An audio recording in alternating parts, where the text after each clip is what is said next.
Kafea.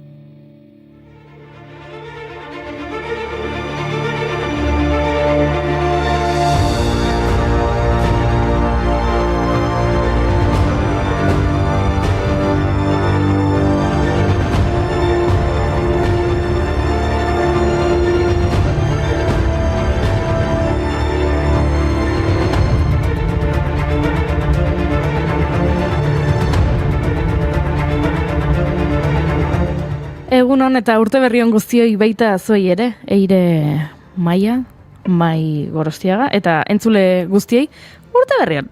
Egunon eta urte berrion.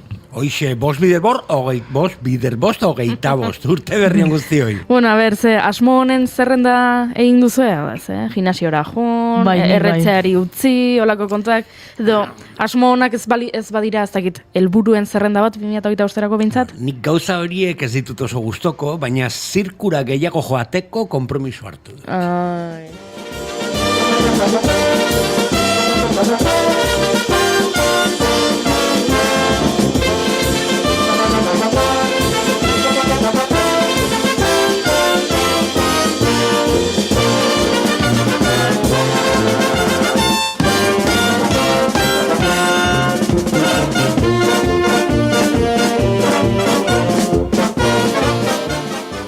Zirkura gehiago joatea oso helburu ona da, bai, baina ze Mai, a ber, loturaren bat dago efemerideekin. Noski, Goiuri, nola ezagutzen nauzun.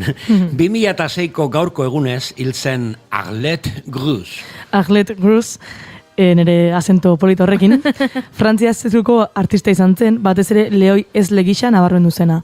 Arlette Grus, zirkoaren sortzailea izan zen, Ohorezko Legioaren eta arte eta aldeten ordenako zaldun tituluak jaso zituen. Eta zuk, Eire, egin duzu gorrela idatzi duzu konpromisorik 2025erako? Zientziarekin du zer ikusia. Irratsaio honetan, gonbidatu batzuei entzun ondoren, zientziari buruz apur bat gehiago jakin nahiko nuke. Eta horren esango diguzu, 1889an, Louis Daguerrek ilargiaren lehenengo argazkia atera zuela, Frantziatik, ez da? Ua, temazo datorre, berria, 2025ko estreinatu berria. Gauero, eta zu itxu zaudet bere argia ikusteko, irrifarrez, gero minez, eragin didazu negarra. Nire suat itzali da, ez zara gaueko izar bakarra, ez zara. Ez nekien gaurko egunez ilargiaren lehen argazkia atera zenik, Mai? Uste dut zientziarekin denok dugula asko ikasteko. Ziur baietz. Baina, badakizue 104 urte pasa direla Isaac Asimov jaio zenetik? Ez genekin zer da, triviala. Ez dakit. Isaac Asimov, Errusiar jatorriko idazle eta biokimikari estatubatuarra izan zen. Zientzia fikzio eta zientzia divulgazioan autore arrakastatsu eta ezaguna izan zen. Oso idazle emankorra izan da bi arlorietan, hain emankorra ezen bere lan guztien benetako autorea ez izatearen susmopean egon baitzen. Seguruenik zientzia fikziozko egile ospetsuena da. Ekarpen literarioaz gain, Asimovek historiari eta zientziari buruzko divulgazio lan ugari idatzi baitzituen, adibidez, zientziara sarrera edo oinarrizko 100 galdera zientziari buruz. Aizu, Goiuri, oraindik ez duzu aipatu zure konpromisoa urte berrirako. Begira, konturatu naiz urtean zehar kultura ekitaldi asko ikusten ditudala, baina badagoela gauza bat gutxi ikusten dudana. Operara gehiago joan nahi dut 2025 urte honetan. Del Valle Roncalés, donde la primavera por vez primera vi florecer el jardín español de flores sin igual, tiene entre bellas rosas la más hermosa. Hori ezaguna egiten zait. Alfredo Kraus da, ez da? Julian Gaiarren paperean. Horixe bera. Erronkari herrian jaioa Julian Gaiarre 1880ko gaurko egunez hil zen. 19. mendebukarako tenor honetako bat izateaz gain oso pertsona maitatua izan zen. Bere garaiko idazle, musikari eta artistekin harremanak izan zituen Mariano Benlliure, Sara Bernhardt, Arturo Campion, Iparragirre, omenaldi ugari eskaini zizkioten, baina bizirik zela bai hil ondoren. Ba, agian enkasillatu zaitut Goiuri, baina nik zure konpromisoak poesiarekin zerikusia izango zuela uste nuen. Eta hitzakia aprobetxatuz, Vicente Huidobro edo Josefina Manresari buruz hitz egingo genuke. Niretzat poesia ez da helburu bat, Mai. Huidobrok esan zuen bezala, 1000 ate irekitzen dituen giltza da. Ireki zure barrua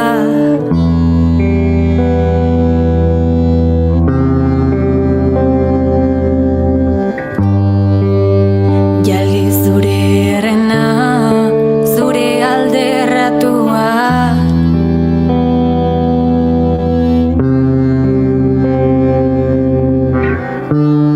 bidaia tuluakiaren bestalnera beste horren beste garenon lurraldera hartu giltza. Vicente Huidobro, poeta txiletarra Kartagenan hiltzen 1908an. Txileko poesiaren lau handitako bat da, Gabriela Mistral, Pablo Neruda eta Palo de Rocarekin batera. Eta zer esan Josefina Manresari buruz. Miguel Hernández hainbeste poema salbatu dira berari esker. Bai, Josefina Manresa Miguel Hernández, poeta espainiarren emaztea izan zen.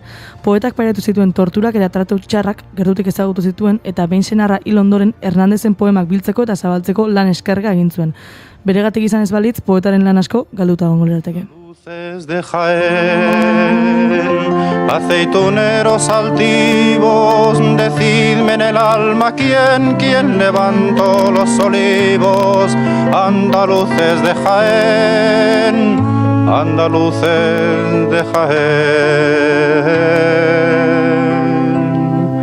No los levantó la nada, ni el dinero, ni el señor, sino la tierra callada, el trabajo y el sudor, unidos al agua pura y a los... Begira, txikian nintzenean nire lagun batek esan zuen Gabonetan zure urtebetetze ospatzea gerta zitzaizkizun gauzarik okerrena zela.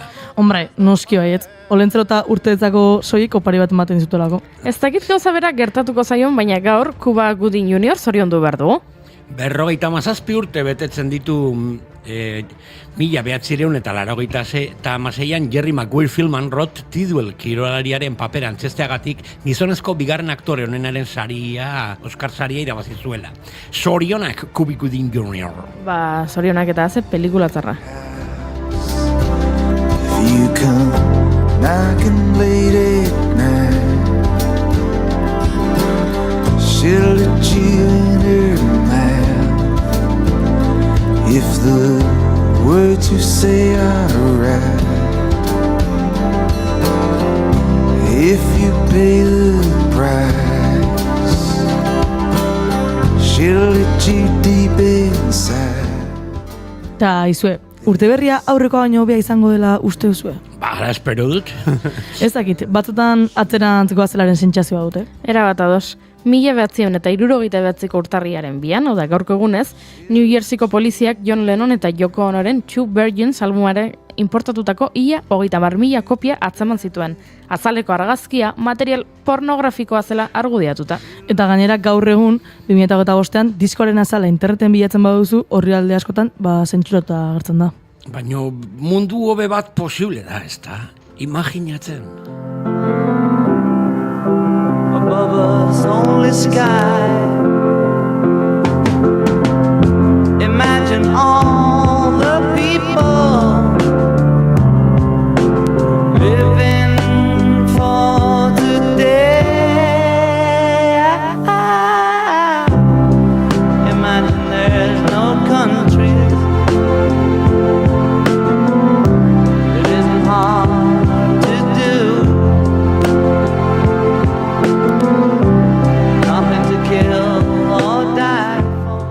Urteko lehen irratsaio hontako gonbidatuak bai direla mundua aldatzeko gai.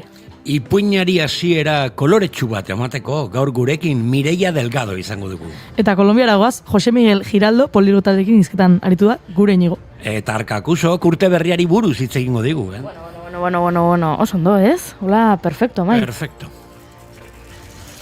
Mundua aldatu nahi duzu urte honetan? Eman izena gure emozioen gimnasioan. Egunon, helburu jartzaileak, urtarriak biditu eta osteguna da. Osteguna, haze astelen giroa duen ostegun honek. Total. Ongi etorri guztioi bigarren kafera eta nola ez urte berrion, behin eta berriz esango dugu hilabete honetan esaldi hori, baina urte berrian.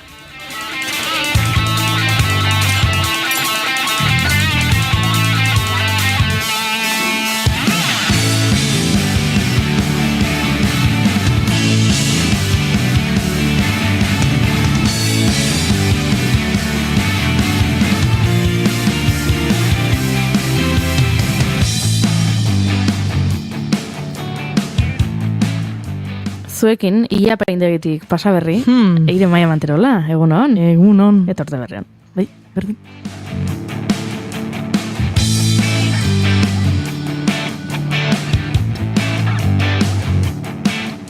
Eta zuekin ilapaindegira joan eta 20 ile orde egiteko bezain besteko ilea duen Mai Golostiaga Pozo. Eta 7 egun ukitu gabe. Urte berrion.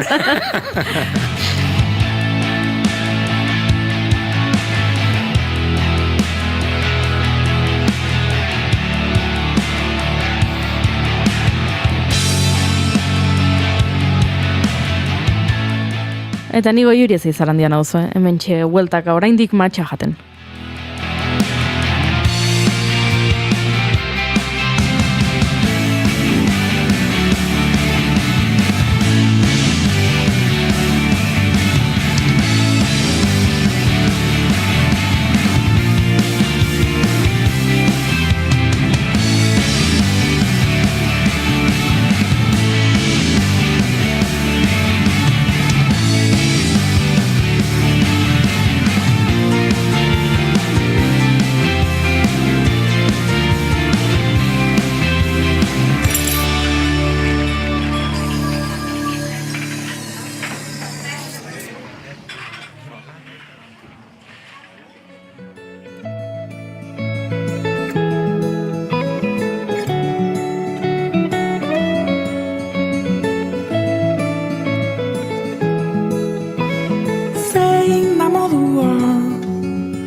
begirada bat pizteko argazkietan ondo nagola saltzeko.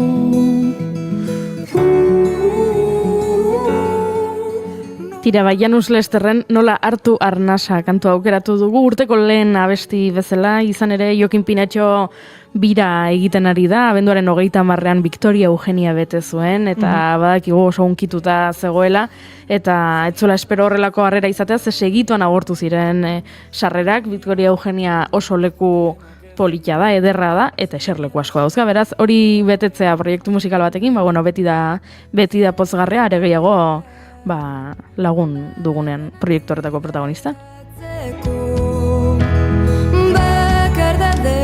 Eta bide batez gaur arituko da Bilbon eta bihar arituko da Gasteizen, beraz, oraindik ez baduzue Janus Lester ikusteko aukera izan, ba, segi, hartu, sarrerak erosi.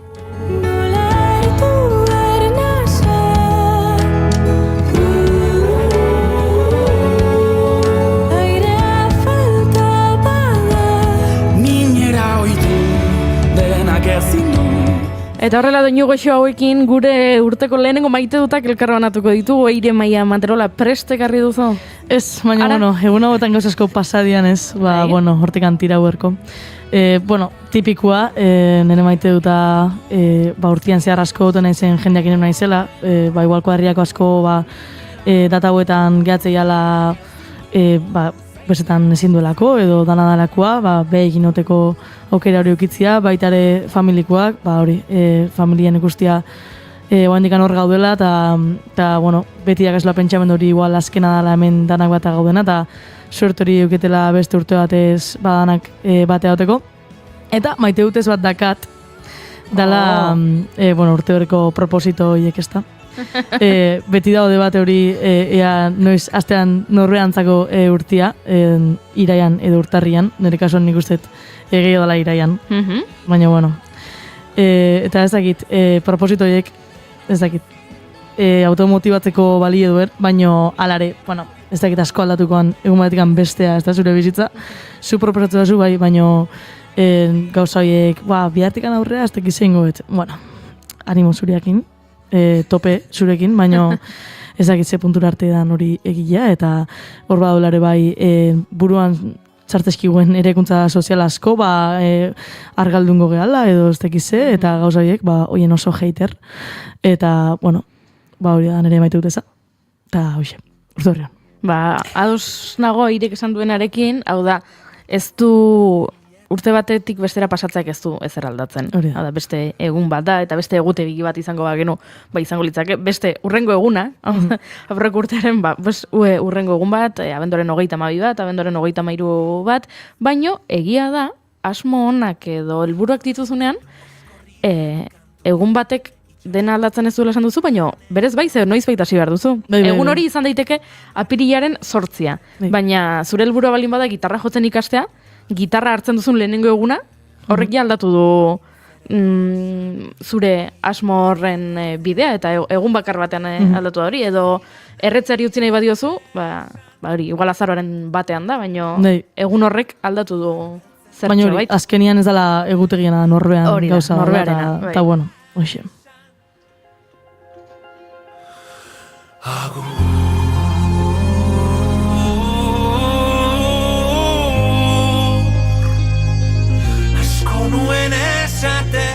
Eta zuk zer maite duzu? Bueno, bat dijo bai gaurko, data hauekin, eta maite ditut tradizio berrik, edo tradizio berrituak, edo ohitura berriak, ohitura zar berrituak, edo, Nocheviejan etxean, iloba batzuk, hasi ziren, 12 lakasituak jaten, 12 matxak izan beharrean, eta gogatzen naiz, goindala igual, ez dakit, 20 urte hola, txiki-txikia zirenean, tradizio hori hasi izan etxean, baina gustatzen ez zitzaielako, edo ez dakit, edo oso handiak zirelako beraientzat, eta venga, matxa jarri beharrean jarri 12 lakasito. Eta pixkanaka jondira handitzen ilobak eta handigo ja gutxigo gara, eta mai gainen ikusten dira lakasito gehiago, eta matxa gutxigo. Eta izugarri maite dut horrelako, askotan tradizioak, dia olatuak bezala, eta denok dakigu olatuak hiltzen direla ertzean, ondartzatan edo kostaldean edo, baina inork ez daki nun jaiotzen dira zehazki olatu hori. Beraz, tradizio zer momentu konkretuan jaiotzen dira, noiztik hasten dira.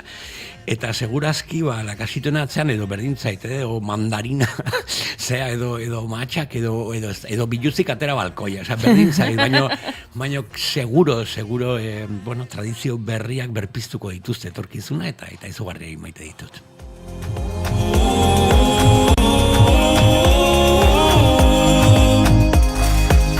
Asko nuen esateko, asko zuri emateko.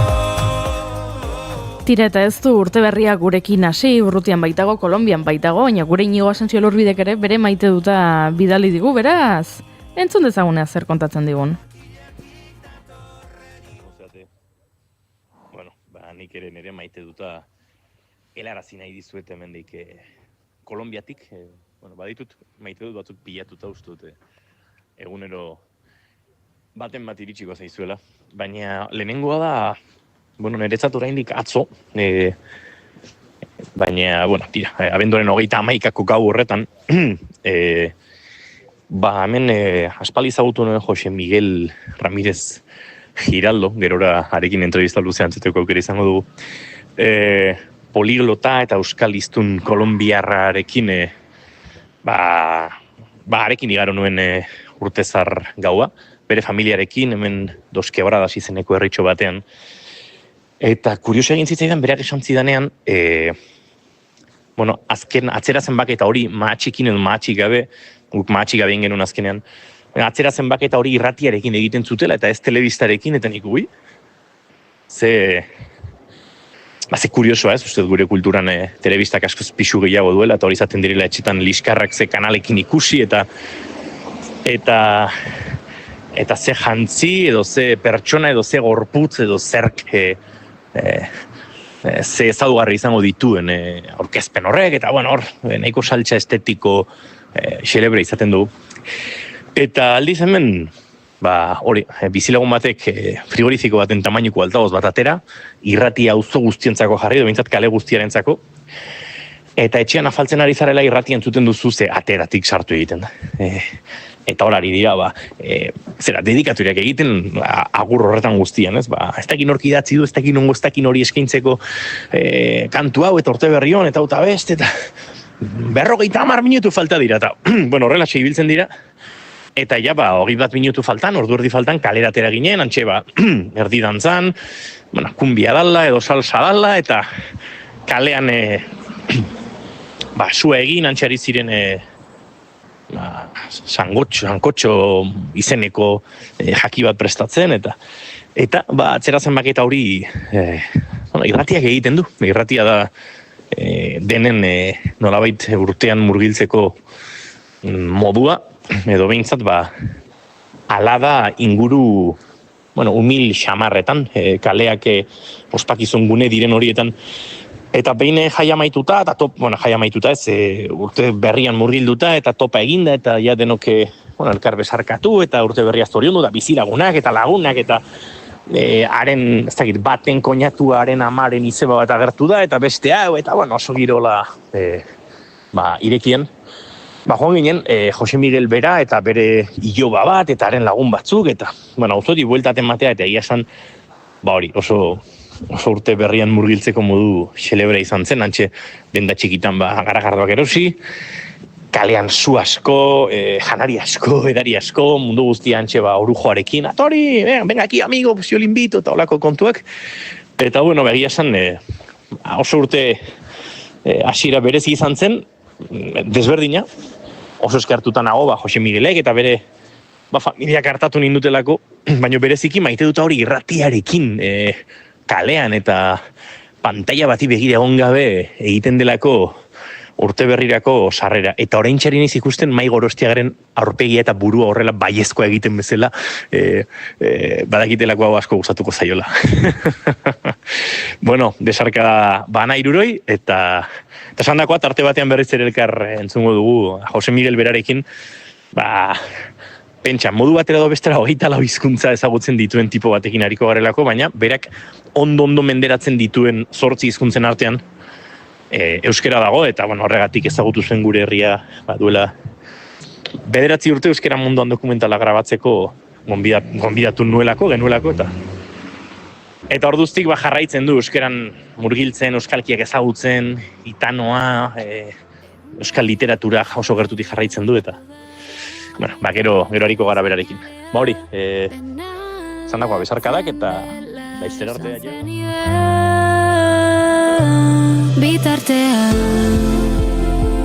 Mai, ezagutzen gaitu, Ezagutzen zaitu, bazekien. Ze polita gainera, zupakizu grabatuta dagoela, aurretik, ez da zuzenean egin, eta berak badaki justo historioa entzutean, nire burua izango dela afirmatzen, eta nire irudimena bidaiatzen berarekin batera. Mila esker Inigo, zeuna. Mutikoa da pentsatzea guztiok zerbaiten bihari garela, nahi dugun hori zer. Tira, eta gure urteko lehenengo gonbidatua gurean dagoenez, berari ere galdetu beharko diogu zein den bere maite duta. Hasteko, egunon eta urte berri on Mireia Delgado. Mila esker eta berdin zuentzat. Urteko lehenengo gonbidatua zara, hori hori bada, Bueno, super emozionante. Beraz, kontatu behar diguzu maite duzun zerbait. Nahi badezu, maite ez duzun zerbait ere izan daiteke, baina, tira. Giro goxoagoa izango da maite duta elkarbanatzen bat diguzu. A ber, txonek, pentsautu ekin ekarri nezak, maite dut. Beitu. Agian, asko gustatu date irratizena, etorriakun kronika hori, eta egia esan dagoen azpentzetan, ze ondo ongo zan hori, etxietan bebai ez, irratizia ipinti eta beste zera baten. Eta maite dut bitu. Egunokaz, agian urte berri hon, jende askok esaten dutzu, zu jende askori be esaten dutzezu. Beti dauz urte berri on batzuk, beste berba batzukin esaten dienak, ez? Agian hori maite dut. Osa, jendie, agian lagunen bat, agian bizilagune, persona desberdinek izan aldirez, norbaitek esaten dutzunean beste berba batzu baliatuta, normalian oso poetikue izan leiken zerbait dala, ez?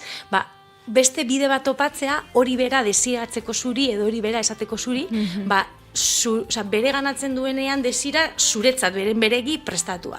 Holan, esango nuke hori maite dudala. Zoragarria. Itzali dituzte argiak, hasi da berriro euria, etxera bidea, estela erraza ilunetan, neguan.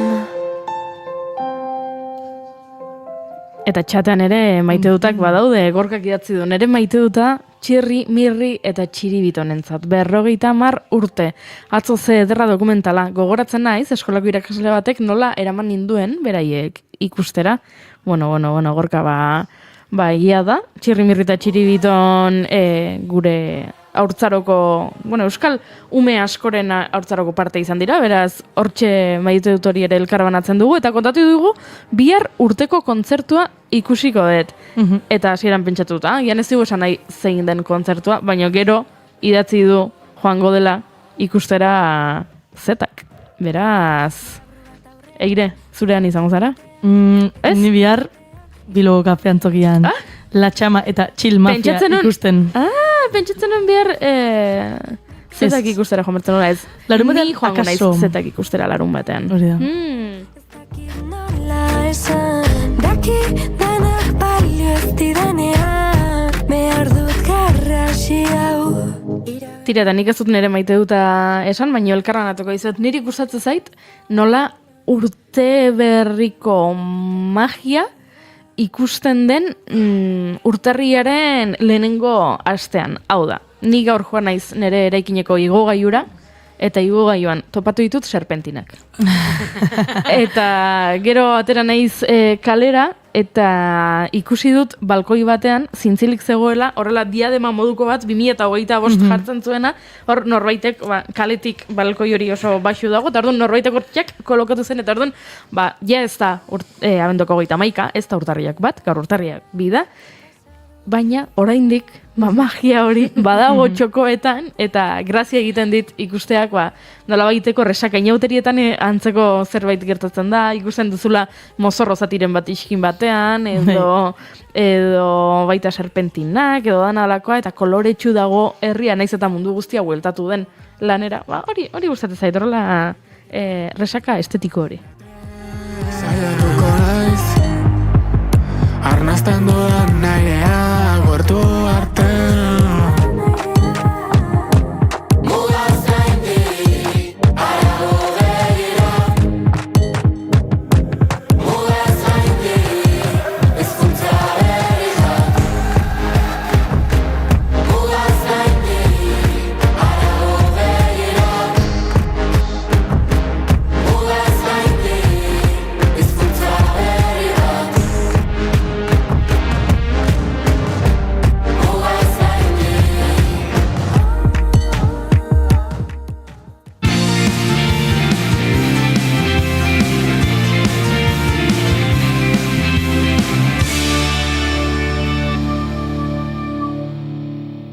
Emaiozu bigarren aukera bat egunari. Naiz irratian, bigarren kafea.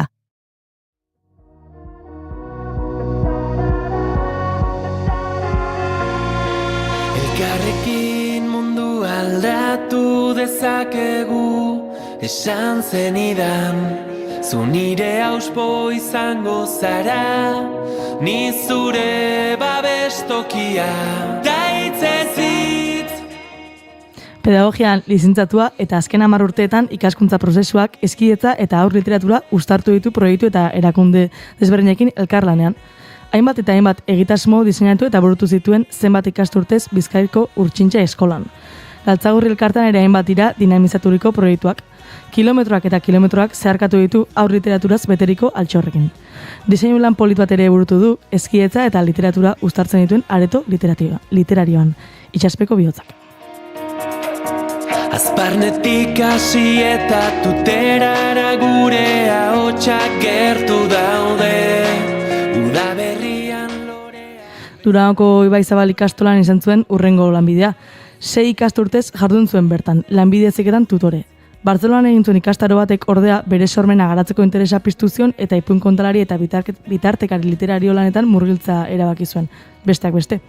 Harrezkero, hainbat heldu eta ume alaitu ditu bere kontaketekin eta ez dira gutxi literatura hurbildu direnak berak bultzatuta. Ikastaroak ere eman ditu eta mugimendu feministako kide ere bada. Egunon, Mireia Delgado. Egunon. Eta urte berrion, noskim.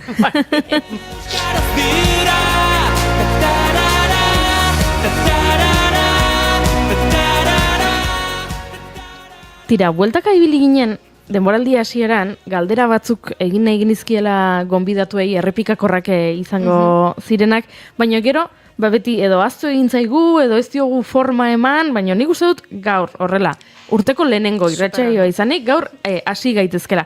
2 galdera dira. A ber.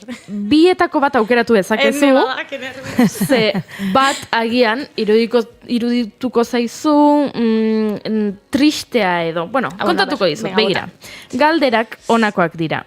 Lehenengo galdera agian tristea izan daitekena eta ulertzen duguna jendeak erantzun nahi ez izatea, da nolakoa gustatuko litzaizuke izatea zure hileta. Edo zure hileta edo ze orain arte dena izan da elizkizuna, baina haizu Mexikon ospatzen dute era batera, Tanzanian beste era batera, eta hemen ere geroz eta gehiago ikusten ditugu ospakizunak, festarekin, kontzertuarekin, musikarekin edo da nadalakoa. Hori da galdera bat. Eta beste galdera da, ea zure bizitzako dokumental bat, edo pelikula bat, egingo balute, zein pasartetan oinarrituko litzateken. Hau da, ez da pelikula bat izango zu jaio eta hil arte, baizik eta oinarrituko da denbora tarte batean. Zein izango litzateken denbora tarte hori? Ai, ama, galdera hauek oso politxe dire ipuin saio bat sortzeko modukoek, bakoitza. Eta, berra, ez dakizen aukeratu, tristia da, baina aldi berien zinezu, punto, hietana. Baina, best, a ber, jope... Bueno, agian, venga, dokumentalana, así por jugar. Venga.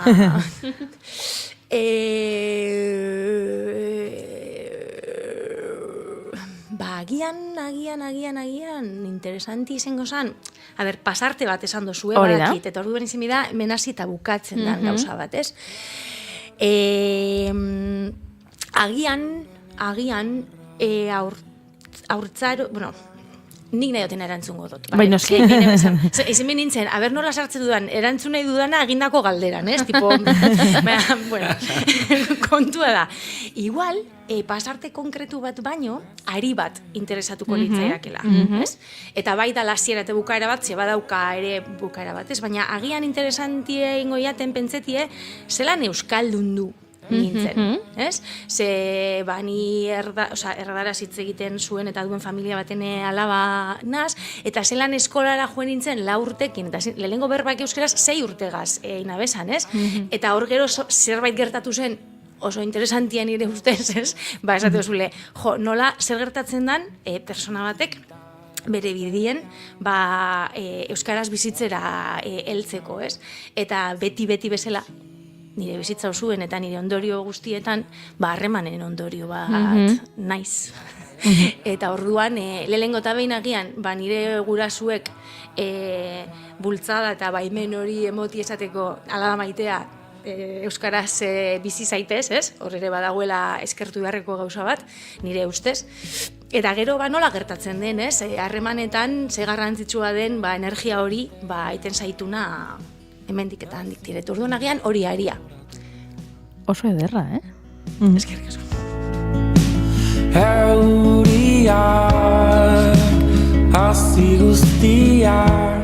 Tira, ipatu duzu nola euskaldundu zinen eta hori hasierako hori izan zitekela eta orain ezin imaginatu zuk egiten duzuna hizkuntza hau gabe. Claro, alantzi da. Bai, olantze da, eta zelako gauza ederra denez, hitzekin gertatzen den jolas hori. Eta bai, niretzako oso gauza, interesantia da, fijatzen naiz, eta gustatzen zait asko biografietan arakatzea zentzu horretan, gainera. Bai.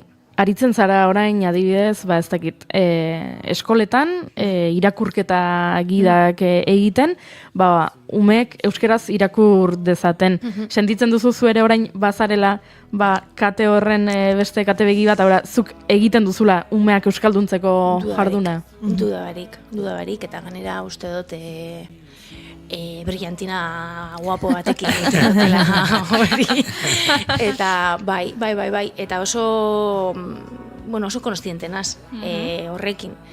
Eta orduen horrek ere ematen dutzu begirada bat, egoera ulertu alizateko bere osotasunean, eta ez egoteko, ez dakit, niretzako interesantie da, gaitasuna dugunean helduok ere eszena osoa ikusteko, ipuin kontalari bezala ere nola esaten den, zuari zara zerbait kontatzen, baina zu jakin behar duzu kontatzen ari zarena baino gehiago, naiz eta ez kontatu. Agian eskolan ere uste dut, arrakastaren puntuetako bat ere dela, gaitasuna dugunean helduok, agian nahi dut, umiek irakurri dezaten, eta plazerrez, eta euskeraz, baina ezinaz horretan egon, tematuta ezer gehiago ikusi gabe, porque no funciona. Beste aire bat eskatzen du asuntuak. Eta uste dut, hori dela agian egiten dakiten gauza bat. Gauza askoren artean. Eta artean. oso ondo gainera egiten du gauza hori. Baina dios batzen naiz, ikastaro batean, hauza jaialdian, aditu batekin, ingenuna eriketa bat, denok eraman bergen argazki bat, txuri beltzez argazki bat, zar bat, eta ariketa zan kontatzea argazkinez agertzen ez dena. Igual fuera de campo dagolako, edo zegertatu da lehenago, edo zegertatuko da gero, edo hor dauen objektu baten bidaia horra gertzeko, edo oida lehenengo irudian edo lehenengo biztadan ez dala gertzen. Eta nik esango nukela, Mireia aditua dala, ondoan dauden gauza horiekin, ariekin trentzak sortzeko. Eskerrik asko. Este polita. Bai, benetan. Eskerrik asko.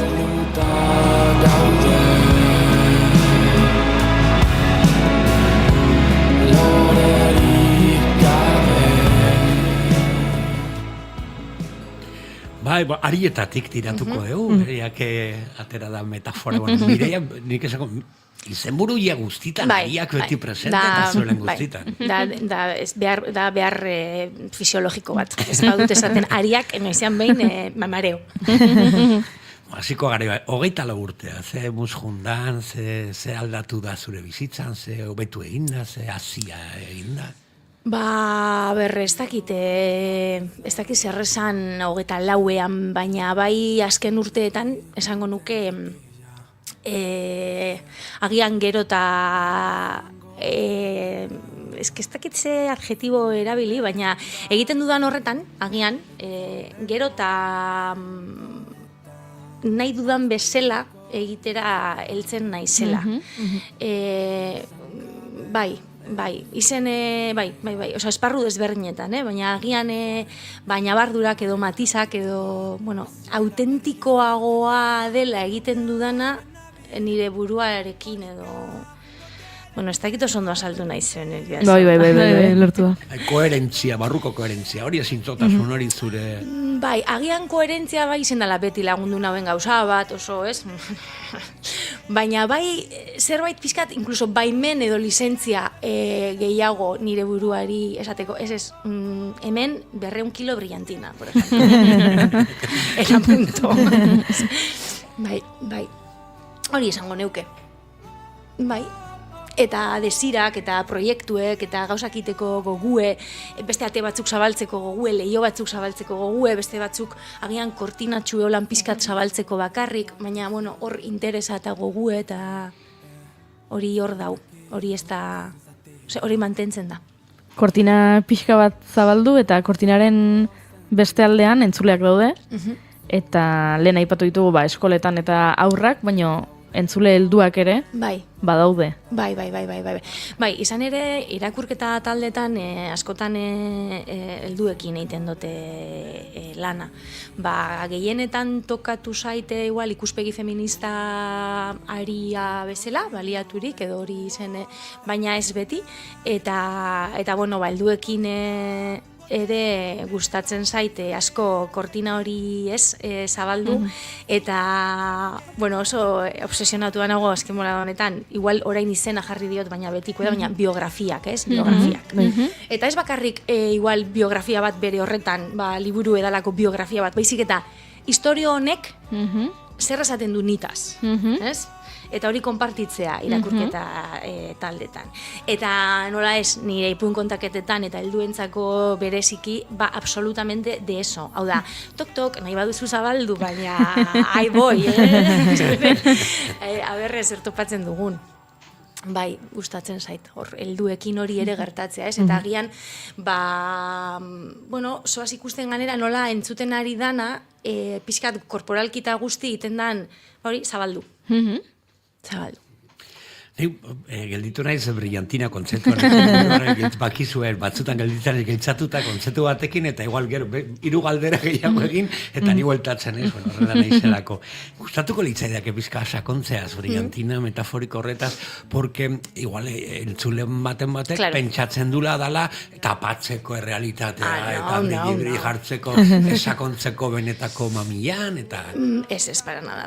Ez, brillantina agian gauza askoren simbolu da, eta behitu eskertzen dizut galdetzie mai, porque igual batzutan, esaten dut, eta baina, bueno, agian zer ikusia dauka justo kontrakoarekin, ez? Ez estaltzearekin, baizik eta biztaratzearekin. Eta ganera biztaratu placerrez, ez?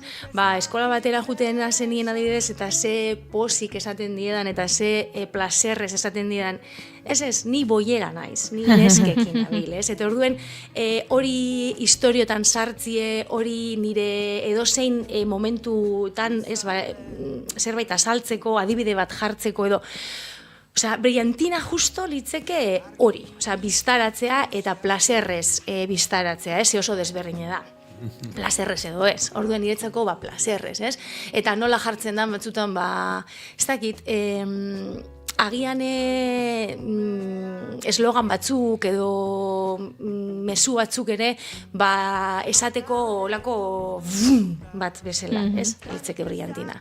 Dirdir gehiago egiteko gauza batzuk. Behar dugu, brillantina. Bai, ezinbesteko. Behar dugu brillantina, dirdir egin behar dute gauza batzuk, ze batzutan albistak irakurtzen ditugu eta triste jartzen gara eta dena munduak grisa dirudi. Eta brillantina beharrezkoa da. Bai, beharrezkoa da, horixea. Eta askotan ze ohitura daukagu bizitzan ebai ez, entzuten dugunean zerbait positibo, zerbait ona, beti susmoa daukagu como que zerbait apatzen ari dela horren atzean, ez? Horregatik, brillantia, esakontzeko gai potoloetan, edo ez ukitzeko beste zea hori, eta guztiz kontrakoa. Bai, erabat. Irudikatu, hori, plazerrez. Bai, eta ganera gustoko dut, justo gauza sakonak eta gauza handiak esan nahigunez, ez horrek lau izetara, eta hoiei izena jarri, ez? Batzutan ere, hasieran nola esan dudan, ez? Urte berri hon esateko beste berba batzuk topatzen dituzten hoiek, ez? Poesia hori egiteko, ez? Hori ere beste gauza batzuekin, ez? Eta igual ipuin kontalaritza ere niretzako hori bera da. Gauza batzuk esateko beste modu bat, ez, ninaz oso panfletera eta oso zera, hori gauzak diren moduan, baina agian hori da lenguaia bat momentu batzuetarako, ez, eta igual ipuinetan, gainaz hori beste era batera esateko eta brillantina, izeneik horren metafora bat. Agian behar ditugu beste era batera gauza kontatzeko beharra badaukagu, ze betiko moduek ez dute funtzionatzen beti, ez? Ez dakit Einsteinena dan, edo Einsteinena dela esaten den, baina dago esaldi bat dela eromena dela gauza bera egitea behin eta berriz, eta emaitza desberdin bat itxarotea. Ez, zuke pentsatzea, ez dakit, hori, argaldu egin nahi dut, eta argaltzeko, egunero, ez dakit, eskailerak ioko ditut. Eta bi solairu ioko ditut eskailerak, eta egunero berdina, eta, enaiz inoiz? argaltzen. Eta hori dela, berarentzat ero egotea hori zela, egunero egitea gauza bera, eta itxaropen aukitza zerbait aldatuko dela. Hau esan nahi nuen bide berriengatik eta aipatzen zenuen modu ipuinak ere izan daitezkela bide bat, ze nik kezkatuta nago oso gauza batekin eta nola badakidan zuk aipatu zu baita hildo feminista duten gaiak ere lantzen dituzula eta nola egoten zaren eskoletan eta hola. Zuk ere nabaritzen duzu neskatuak geroz eta feministagoak datozela eta mutilak geroz eta kontserbadoreagoak? Bueno, hori iruditzea asko esatea igual, ez? Osea, hori neuke esango modu horretara. Esango neukena da, eta esatera noa, hori. Gero eta gehiago nabaritzen dut, eta azken urtietan, bereziki azken 5-10 urteetan, umiek orokorrien danak oso gaitasun handia dutela gukala irakatzita diskursoak oso ondo esateko, baina oso ondo bikain, Osea, asustatzeko moduen etorduen baselako diskursoak botatzen dituzten, dakitenean play eman behar zaiola horri, ez? Tokatzen da bagian ekologismoaz, jarri daigun beste adibide bat, ez? Etorduen play hori badakite esaten eta esplikatzen eta berba oso potoluek erabiltzen inkluso.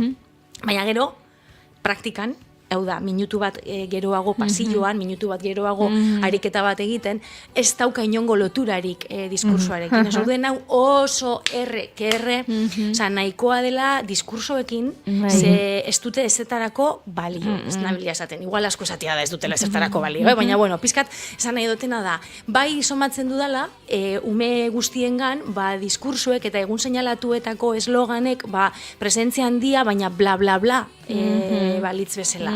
Eta hori gero beste berba batzukin azaltzeko gaitasun eza. Edo adibide konkretu batean erantzuteko, ez? Eta orduen hau demora guztien esaten, guazen beste berba batzuk topatzera gauzak azaltzeko, ez? Osea, zer da, errespetua beharrezkoa da, baina zer da errespetua? Vamos a ver, hori nola azaltzen da, ez? Eta orduen, legintzenaz, inkluso esango dotzuet, eskatzen didatenean eskolaren batera joateko ikuspegi feminista duen zerbait egitera, baldintza bezala jartzen dut, ez dadila horrela agertu.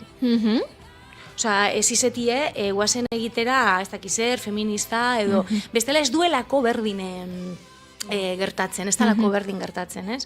Badekot, adibidez proiektutxo bat ditzen dela postal bat zeure buruari, eta finan, da, ikuspegi feminista, pero puro y duro. Baina, ez dut berba hori esaten, ez? Eta somatzen dut horrela, hausnarketa sakonagoak eta zintzoagoak gertatzen direla. Eta bai, noski daudela ere, jarrera reakzionario edo asko, baina modu horretara ere eztabaida beste leku batetik gertatu daiteke, ez? Importantea dela. Oso garrantzitsua dela, bai. Eztabaidari heltzea, ez? Esatie. Bueno, hori, que me voy. Oso interesgarria. Ni era bat hauz nago, bueno, ez dakit ondori horiekin eta, urte asko pasa izan naiz, tailerrak eta teatro lo primidoen bidez eskolatan, eta askotan hoiz ezan, ez? Kurtso bukaerako gure mai gainen jartzen alzemuz jundane analisia egiten eta hori, eta askotan hori, eta urte berri hon bezala, dia plastikozko esaldiak ikasitakoak direla, baina horren atzean ez dago ezer, ikasten dituzte horrelako balorek izango baziren herrialdek eta hiriburuk. Eta orduan galdetzen duzunean zeo zer, hortxe dator erantzuna, ondo ikasita, superpolita, txukun eta politikamente korrekta, baina gero ez dijoaz bat gure akzioekin, gure portaerarekin, eta ez dakite beste modu bat kontzeptu hori azaltzeko, ez daukatelako herramientak, barneratuta ez daukatelako atzean dagoen kontzeptua, esango nukela, ez? Eta bihurtzen dago plastikozko hizkuntza bat, ez? Hau azken hau balitza, hori da bizitza. Arroba dago kantauri itxasoa. Bueno, nik bi ari ditut hemen, idatzita, zurekin jokatzeko. Ta, bueno, laizter albisteak izango dira, orduan, nahi bazue bat ukituko dugu eta albistek eta gero utzeko dugu bestea. Nik hemen daukatari bat, tiratzeko oso loretsua, eta loraldia, erekin lotuta dagoela. Bai, bueno, loraldiaren baitan, bueno, aurten ez, aurten ikasturte honetan, lehen esan dozu ebetan, niretzako ikasturtie da, zera, ikasturte honetan, aukera izan dut, edo nabile eukiten, hor badago programa bat, loraldia badakizu dela gauza erraldoi bat, eta enani igual horretaz berbaiteko personaik egokiena, baina loraldiaren barruan dagoen, 7 kantu deitzen den proiektu hau, bada eskoletan egiten den zerbait oso interesgarria. Iraietik eta ekainera, lehen hezkuntzako 5. mailako talde batekin egiten da lan, astero, gidoi baten bueltan. Antzerki gidoi hori oinarrituta dago, bueno, edo antxe 7 kantu, 7 euskal kantu, aukeratutako 7 euskal kantu, egiten dira ezagutu, landu, kantatu eta interpretatu. Orduen, antzerki gidoi hori eskatu zidaten aurten. Eta, claro, me parecía fantástico.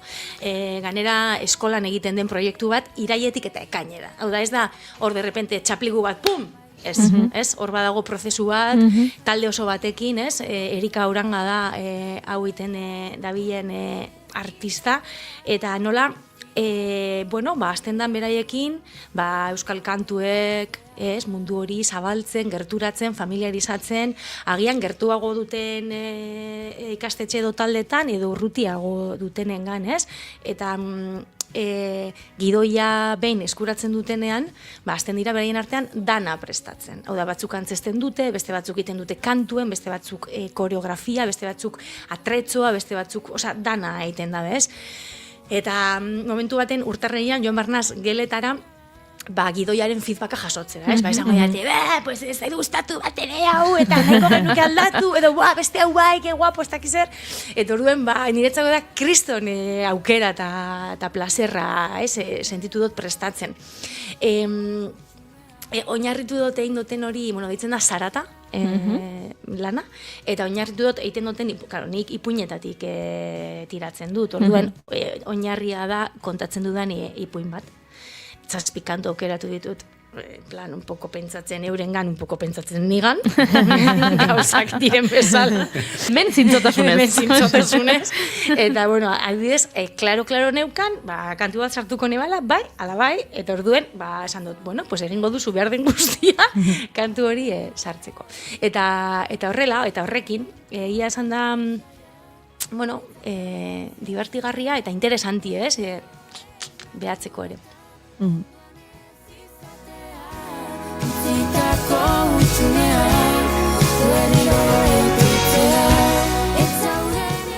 Jarraitu ariekin, bai. Bai. Beste aria bakit pixkat. Kantuen inguruen nahi neban izan, teorian ez, euskal kantu edala eta ez dala, balde batetik, esati, gaztiek eta umiek ezagutu dezaten, ez dakiz kantu edo euskal kantu ez, eta orduen, niretzako ezinbesteku esan, sartzea anariren giza zarata, ez?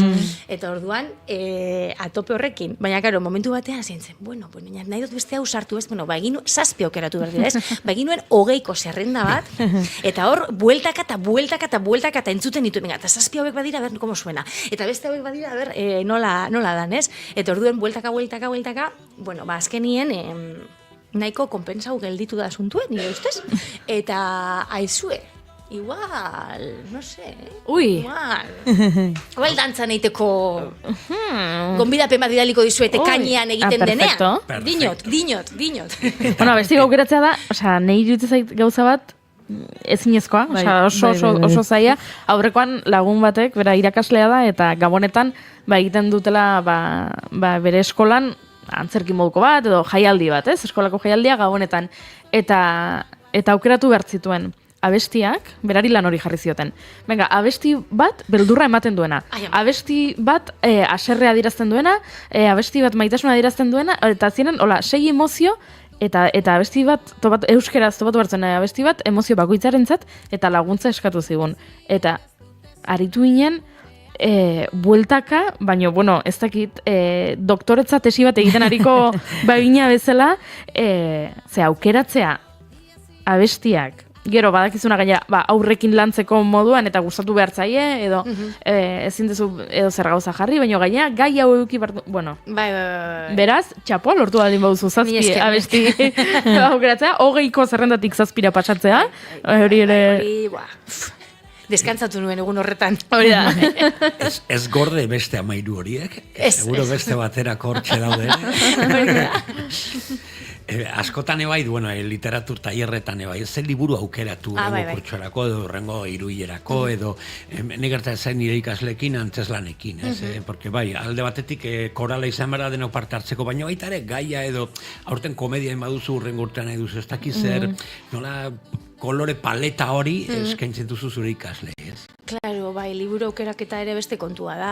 Horrere, bai, azteko taldea ezagutzen duzunean ere nahi dozulako beraientzako, ez? Pentsatzen duzu beraiengan. Eta, baina aldi berien zuk zure ariarekin, ez? Ni beti zaten, nik nire ariarekin noa, orduan, edo zer, no me vale, nahi dut hemen joan, bestetik joan. Helduekin berdin, berdin gertatzen zait, bai. Eta gero ja hartu behar duzunean, eta zerrenda bat egin, adibidez Galtzagorrin urtero egiten dugu irakaslentzako lantegiak, ez? Eta lantegi horietarako oinarritzen gara DBH-erako 15 liburu eta EHH eta LH-erako 25. Duen, hori aukeratzeko, urtero publikatzen, hori aukeratzeko, batzutan, odola ez dizuet esango gure artean, baina, hasi rifirrafe batzuk, bai. Bai. Aukeratzia beti da saia, ez da? Bai.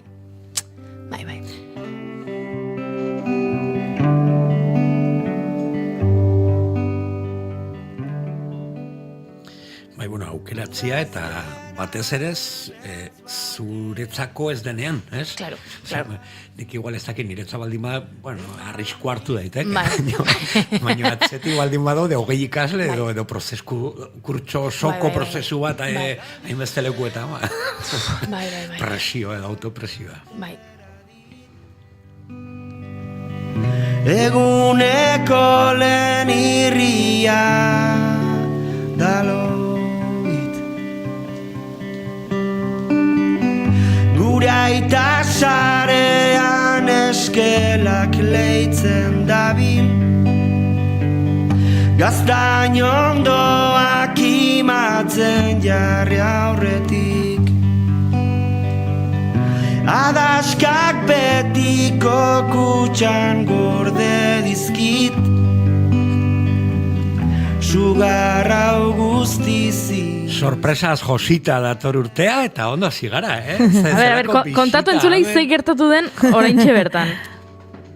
Leno, entzun dugu Inigo Asensioren maite duta, grabatuta Kolombiatik eta zuzeneko aipamen bat nire buruari horrela. Eta guain bapaten atetik sartu da Iban Zubizarreta, lagun mina, anaia bezala esango nukela, Madrilen bizi da, eta justu da hauetan, seguro egun gutxi batzuk etorri da Tolosara, eta komentatu nion, notxo viejan elkartu ginen atxalden eta esan nio babida, ustegunen egongo naizela irratia, ez dakit inigo bueltatuko da, ez nik ez nekien seguro noiz bueltatzen dan. Ez dakin jorke noiz bueltatzen dan. Bisita ingo bisita bat, eta nola, eta justo guain arietatik tiratzen Mireiarekin, zein eta Iban Zubizarreta sartzen datetik. Ni badakit goin dela aste batzuk, egon zala Madrilen Inigo Asensio ikusten, kontzertu bat, eta argazkit daukadalako. Eta oso polita izan zane bai, Tolosako 3 taberna elkartu ginela berari entzuten, han ezagutu ziren elkar, ni erdin medio, eta badakit horre bai, harreman polit bat jaio zela Inigo eta Ibanen artean. Bai, ala izan zen, bai. Beti bezala, maien gonbidapenak oso politak izaten dira, eta elkarrizketak, bai, eta nola ez, bisitan etorri naiz, maien irrati saioa eta zuen irrati saio hau entzuteko, eta guztua. Beti maien gonbidapenak primerakoak izaten dira. Madriden nahan bitarten bere gure elkarrizketak eta falta motatzeu, osea que... Bai, asko. Ibanekin beti izatea unamuno bezala, ez, decíamos ayer, ez, igual urte osoan ez gara elkar ikusten, eta harrapatzen gareneak berriro esaten dugu, gogoratzen filosoforia aipatutakoa, esan zenuna ez dakizeni buruz, eta justo atal hortan gelditzen gara, pasapaginas bezala horlako zer markatzen dugu hor gure elkarrezketa, gure harremana, eta hurrengo pagina Euskal Honen izango da, eta pagina hau irratian zuzenean. Gaur egun denboran menpe biziga, eta elkarrizketa honak izate jeunen, denbora gelditu iten da, zabaldu iten da, eta bizitzako momentu hauek landu inberdia, eta elkarrizketak eta oso sakonak izaten dira, eta beti ere, momentu horiek zaindu inberdia, eta gonbidapen hau eman ziten, eta bisita txiki bat ingo diet. Jendeari pixka kontestoan jartzeko, Iban Zubizarreta Tolosarra, ingenierua, Madrien lan egiten, eta gure garaia Azpinenea proiektuan, Azpinenea arte eszenikoen laborategia sortu genuenean, biok bazkide fundatzailek, Carlos López, Elena Barri eta besteen artean, eta nik beti definitzen nuen Ibani, eta jarraitzen dut esaten, edozein taldean, edozein kolektiboan, Iban dela zementua bezala. Igual ez da ikusgarria lehenengo argazkian, baino beraz badago hor ez da gorpuzten talde hori. Eta horrelako pertsona zemento dela Iban. Wow. Nola erantzute zaio horri? Bai, elkarri asko maitea, aprezio asko daukagu elkarrekin, eta aditzketa esan hau, Madriden nahonen, falta motatzen dugu, eta momentu hauek berreskuratzeko... Iriki behar dugu horrelako aritxo bat Madridekin, igual que Xabi Tolosak egiten du sekzio bat handik, ez dakit, Ibanekin noizoinka horrelako elkarrizketak, gai asko maite ditu gai pilo bat, oin filosofia badakite, barneratuta dagola inbeste kontzeptuekin, eta askotan zientziari buruz, izugarri ikasi dut berarekin, porque, badauka bere ikuspuntu ingenieritza, eta nire harima paiasoa, eta orduan da nina eta jan, eta elkartzen garenean, suziri bezala, esplosibo. Bai, beti gabiltza, gauza bilatzen, ez? Gauza berriak ikasten, eta puntu hortan koinzitzen dugu asko, eta bere ekarpenarekin, nire iritzi humilarekin, hor elkarrizketa politiak egiten ditugu, eta momentu oso politiak izan ditugu gure bizitzan, eta momentu hau bezala, benetan, alucinatzen, guzti dut gustora gaudera, gonbidatuta gelditu hemen gurekin, jarraituko gara arietatik tiratzen bidearekin, aria da gaurko aria, eta brillantina, ez Asturia. Kontestuan jartzeko zuri guain. Dena daukau, zementua porlana eta brillantina. Zerateke gaizki. Jazta, osagai guztiak duzkagu. Venga, eta guain goazen elkarrekin Iurretara. Txak, beste tekla bat ukitu genuen. Iurretan gogoratzu goiuri urtero hitz egiten dugu literatur jardunaldiekin, hitz egin dugu Astrid Lindgren Pipilastroni buruz, Sarrien Indiari buruz, Aliziaren miresgarria erakusketa zoragarri hori, eta zer urtero ospatzen dira horrelako jardunaldi bereziak Iurretako liburutegian. Zer da torra aurten? Bueno, ezin danez oraindik kontatu norri zengo dan omendua, ingo dugu misterios hitz egin. Bueno, berdin urtero bezala esker honeko jardunaldiak du izena, eta persona horren bueltan sortzen da programazio oso bat, pixkat bere lana bezkertzeko.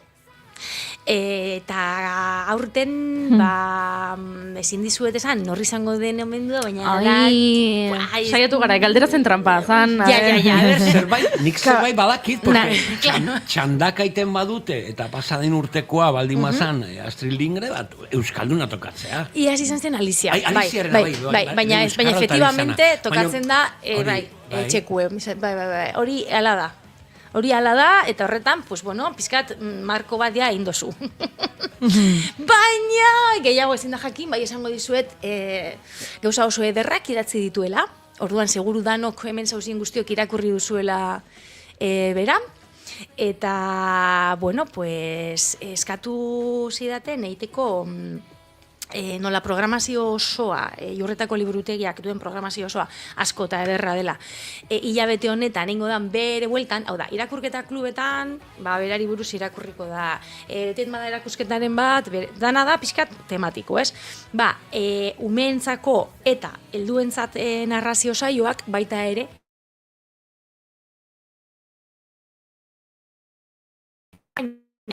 imagina unísima vuelta ya, semat ari, asuntoaren inguruen. Eta, klaro, izen daukera bat, da idazle bat nik maite dudana, klaro, ezin dozu egin olako lan bat ez baduzu gustoko, ez? Egin dezakezu, baina zailagoa da. Eta orduan izen daukera bat, bere lanarekin berriro agian elkartzeko. Gehiago sakontzeko, irakurtzeko beste begirada batekin, ez? Eta gehiago pentsatzeko beregan. Agian orain arte, irakurri izan dudanean bera, ez dotain beste pentsatu bere biografian, por ejemplo. Baina orain, nagoen ez biografiekin, esan dizuet, erabat zoratuta, todo me parece lo más interesante del mundo, ez? Orain ari naiz irakurtzen berora, eta esaten, hau noiz idatzi zuena, eta urte honetan bera, no? Torduen hortik tiraka, claro, baita ere, galdera da, ez? Esaten dizute. Eskerroneko jardunaldiak. Hau persona izango da omendua. Helduentzako narrazio saio bat, ipuinak. Orduen, dekozuz aukerak. Nire buruan bi zeuden. Bata, bere ipuinak, bere literatur lanak oinarri hartzea, eta horrekin ari bat jostea, eta horiek izatea nolabait emanaldiaren oinarria, edo egin dezakezu bera hartu gai bezala. Ez? Eta bera izetiari, zer egin dut? Tinonino, ariak, josi, eta biak.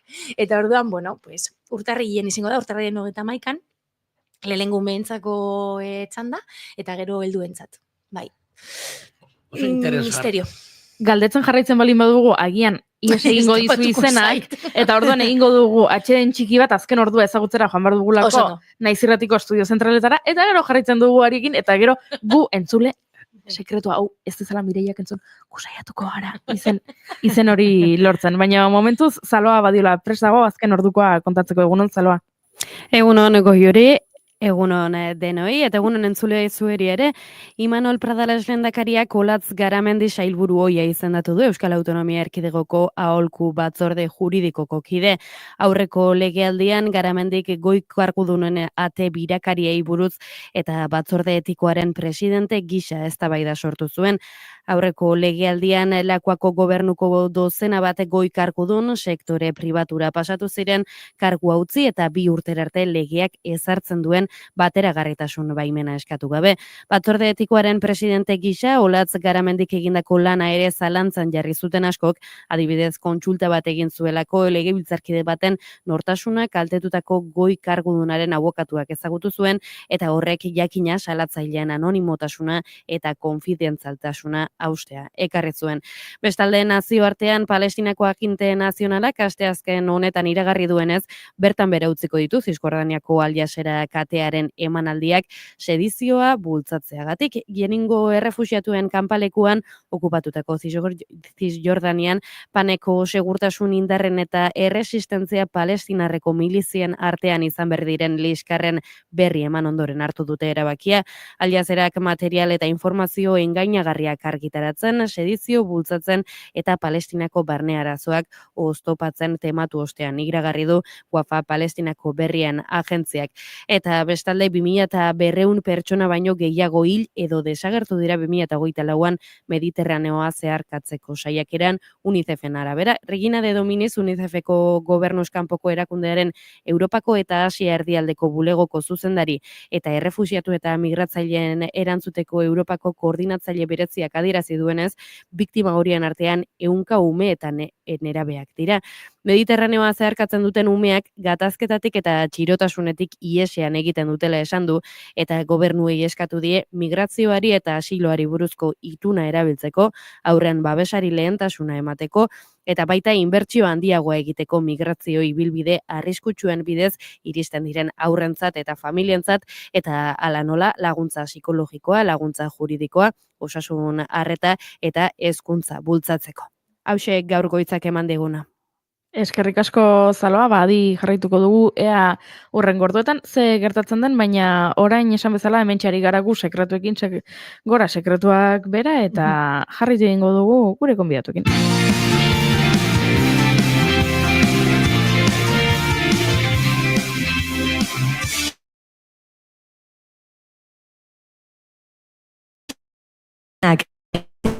Okerragoak, bigarren kafea.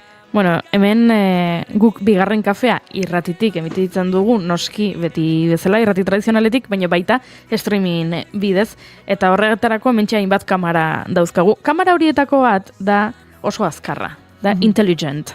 Baina hemen ze gertatzen da, egon beharko lukela kamera horrek gure gonbidatuei begira, baina nola mai Gorostiaga altxa egin den besarkadak ematera, kamerak erabaki du besarkadak grabatzea askoz garrantzitsua zela, eta orain jarraitu egin du, eta mai enfokatzen ari da, baina oraintxe konponduko dugu lasai, gure gonbidatuak hemen jarraitzen dute. Hola, kasuite mai oso, zuri enfokatzei zu ikusi? Bueno, karo, guain ez da zure dira. Jarraitu berrizu bola mugimendua. Bueno, pizkarlo dago, baina tira. Askotan esate, eske kamarak maite dio. Maite zaitu. Alaxe da, beraz. Bai, nik kamara konpontzen duan bitartean, zuk azkeneko galderak egin behar duzu. Bai, bueno, jaisten ari hauekin lazo bat egiteko, gure elkarrizketari.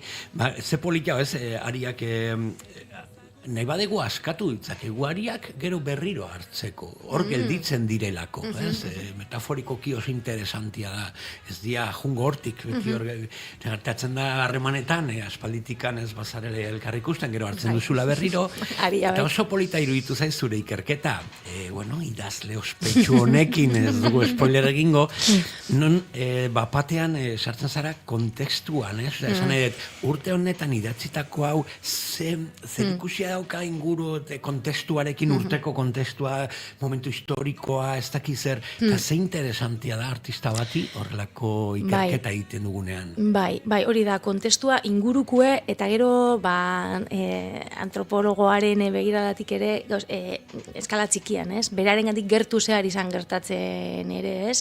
Osa hori datzi zuenean, edo ez dakiz zer esan zuenean elkarrizketa batean, ez? Ariak lotzi ez? Eskalandiagoan eta txikiagoan urte horretan gertatzen dabilen guzti hori. Bai, apasionanti da. Osa, benetan, hori, una maravilla. Oso eskertuten hau ni, eskerroneko jardunaldi hauekin. Bueno, laizter izango dugu berri, norden, eta saiatuko gara, edo pertsona horrekin hitz egin zuzenean, edo, gertuko norbaitekin, berriro ere fokoan jartzeko, albiste importante hau, eta urtero jarraipen ban egiten dugulako, iurretako liburutegiaren programazioa, templu bat, beti esaten dugula, kontalaritzarekin behintzat, templu bat. Eta Iban, beste templu batean egon zela Inigo ikusten? Bai, Madrideko lokal batean, ez naiz goatzen ze izentzun lokalura, baina bai, oso interesante izan zen, ez? Harien asuntua berreskuratuz, ez? Izan genuen elkarrizketa hortan, ez? Igande bat izan zen, 12 ordu batek eman zizkigun, ez? Elkarrizketa hortan. Eta politia izan zen, zatik Tolosako elkarrizketa hori izan da gero, Inigokin, ez? Gero Madriden topatu ginen eta bere kontzertua jun ginen, ez? Baina bere elkarrizketakin eta bere musikakin, nahi bi leio oso interesanti iriki zitzaizkiten, ez? Elkarrizketa hortan eta bere abestietan esaten du, ez? Chet Baker eta Cortázar, ez? Bi artista hauekin, azkeneko 3 hilabete da, mazkit, buru belarri, bere bizitzako anedotak ikasten, eta gozatzen, ez? Eta bi artista oso garrantzitsuk iriki zizkiten, Inigo Asensiok, eta oso politia izan zen, bere kontzertu aurretik bere abestiak eta entzun nituen, nere Madrideko paseo txiki horiek ematen, eta gero kontzertu bertan oso polita izan zen, ez? Lagunak, familiarrak, jende asko ezautzen du Iñigok, ez? Iruñan, Madriden, leku guztitatik. Kolombian. Kolombian. Eta, bueno, ambiente oso polita izan gendunan, bai. Asko gozatu genuen, eta gero, bai. Opariaren lazoa egina, mi esker, Zubizarreta, mi esker Mireia Delgado, jarraitu kontzeptuekin, kontzertuekin, kultura zuzenean, ez kontzeptu plastikozkok. Benetakok sakonak eta brilli-brillarekin. Brilli-brillarekin, gora brillantina. Eskerrik asko bikote, ezin genuen hobeto hasi urteko lehenengo irratsaioa, baina aipatu duzu Iñigok lagun asko dauzkala eta badu lagun oso berezi bat Kolonbian, eta hori entzungo dugu laizter urrengo minutuetan. Ez mugitu, hementxe egongo garago. Naiz irratia, zuk nahi duzunean entzuteko aukera duzu egun osoan zehar. Bai irratia piztuta eta baita online ere. Goizean goiz hasi eta gauera arte, informazioa, musika, kultura eta beste 11 gai jorratzen ditugu zurekin. Egunon Euskal Herria. Goizeko 8 eman berriak, egunon daizula. Egunon guztia. Arratsaldean. Arratsaldeko 8 dira, ongi etorri naiz irratira. Irratia.naiz.eus webgunean sartu eta goiko banerrean agertzen den zuzenean entzun botoia sakatzen baduzu, une horretan bertan eskaintzen ari garena bertatik bertara gozatzeko aukera izango duzu. Zer parte kamionetan, kamioian ere musikakin eta juten diran eta bai. Ez dakit, korri pixkat ere egin beharko dugu, ze gainera Goiuri azken aldien entrenatzen ibili da eta uste dut. Denbora guztin ez du balio, kamionetan sartuta. Ilusio guztizenak animatzen diteu korrika egitea. Ondo izan. Joaten zaren lekura joan da, eraman ezazu naiz irratia zurekin.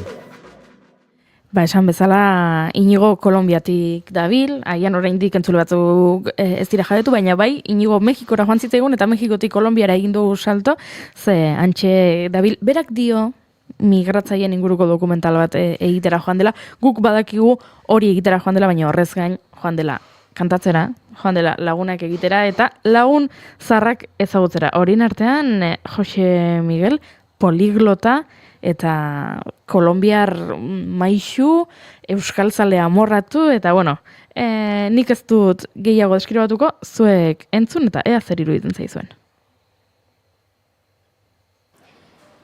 Bigarren kafeko entzuleok, egunon, Pereiratik, Kolonbiatik, ardatz kafeterotik edo eje kafetero deritzon ontatik. Bueno, bigarren kafe hartzeko leku aproposago gutxi izango dira munduan hau baino, hementxe Pereiran, Salento bezalako, leku magiko eta zoragarri batetik gertu, eta Kolonbiako kafearen munduko kafeko izpen bai handienaren eta baita kalitate handienetakoa duten horietako baten muinetik.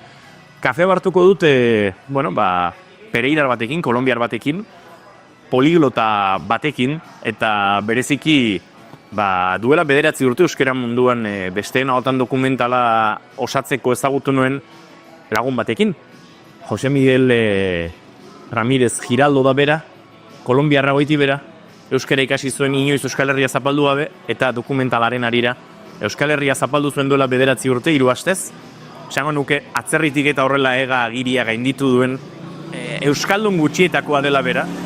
Eta, tira, egun honetan ongi torri bigarren kafera, Jose Miguel.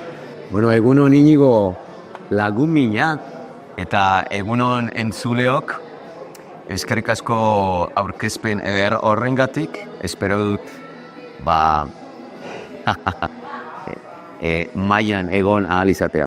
Ikusten duzen bezala, Jose Miguelek euskera maila hona du eta joango zarete ura ezagutzen, baina tira, ezertan hasi aurretik naiz eta hau dokumental hartan kontatzen zenuen, Euskal Herrian edabide batzutan ere entrevistak egin dituzun, nola da posible, Kolonbiatik iniz atera etzen, edo Kolonbiatik justu Panamara, edo ez da egit iniz atera eta zinen, baina nola baita Ameriketako mugak gehiagi gainditu gabe, Euskal komunitate baten inguruan aritu gabe eta Euskara bereganatu zenuela. Nola gertatu zen hori, Jose Miguel?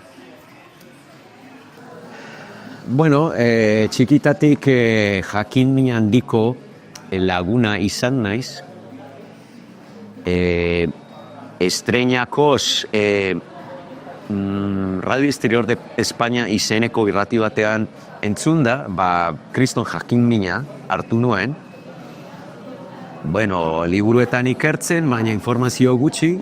Bueno, agian Euskal Herri ari buruzko informazio desente, baina hizkuntzari buruzkoa berez ez. Orduan pixkat itxaron behar izan nuen, internetari sarbidea eskuratu arte, 2000 urtean edo, eta, bueno, internetez hasi nintzen. Baina gara hartan, interneta nolabait esateko,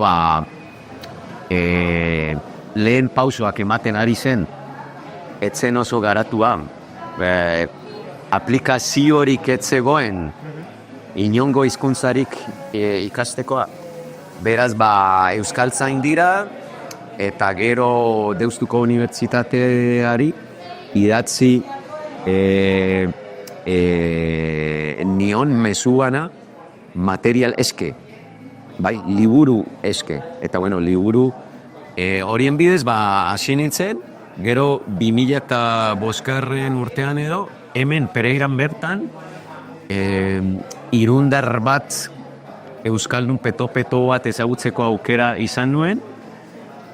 Ez dizuet izango, beraiekin aukera asko izan nuenik hizkuntza erabiltzeko, baina berarekin izan dako aukera gutxiz baliatu nituen ondo, nolabait konfiantza hartzeko, ze urteak neramatzan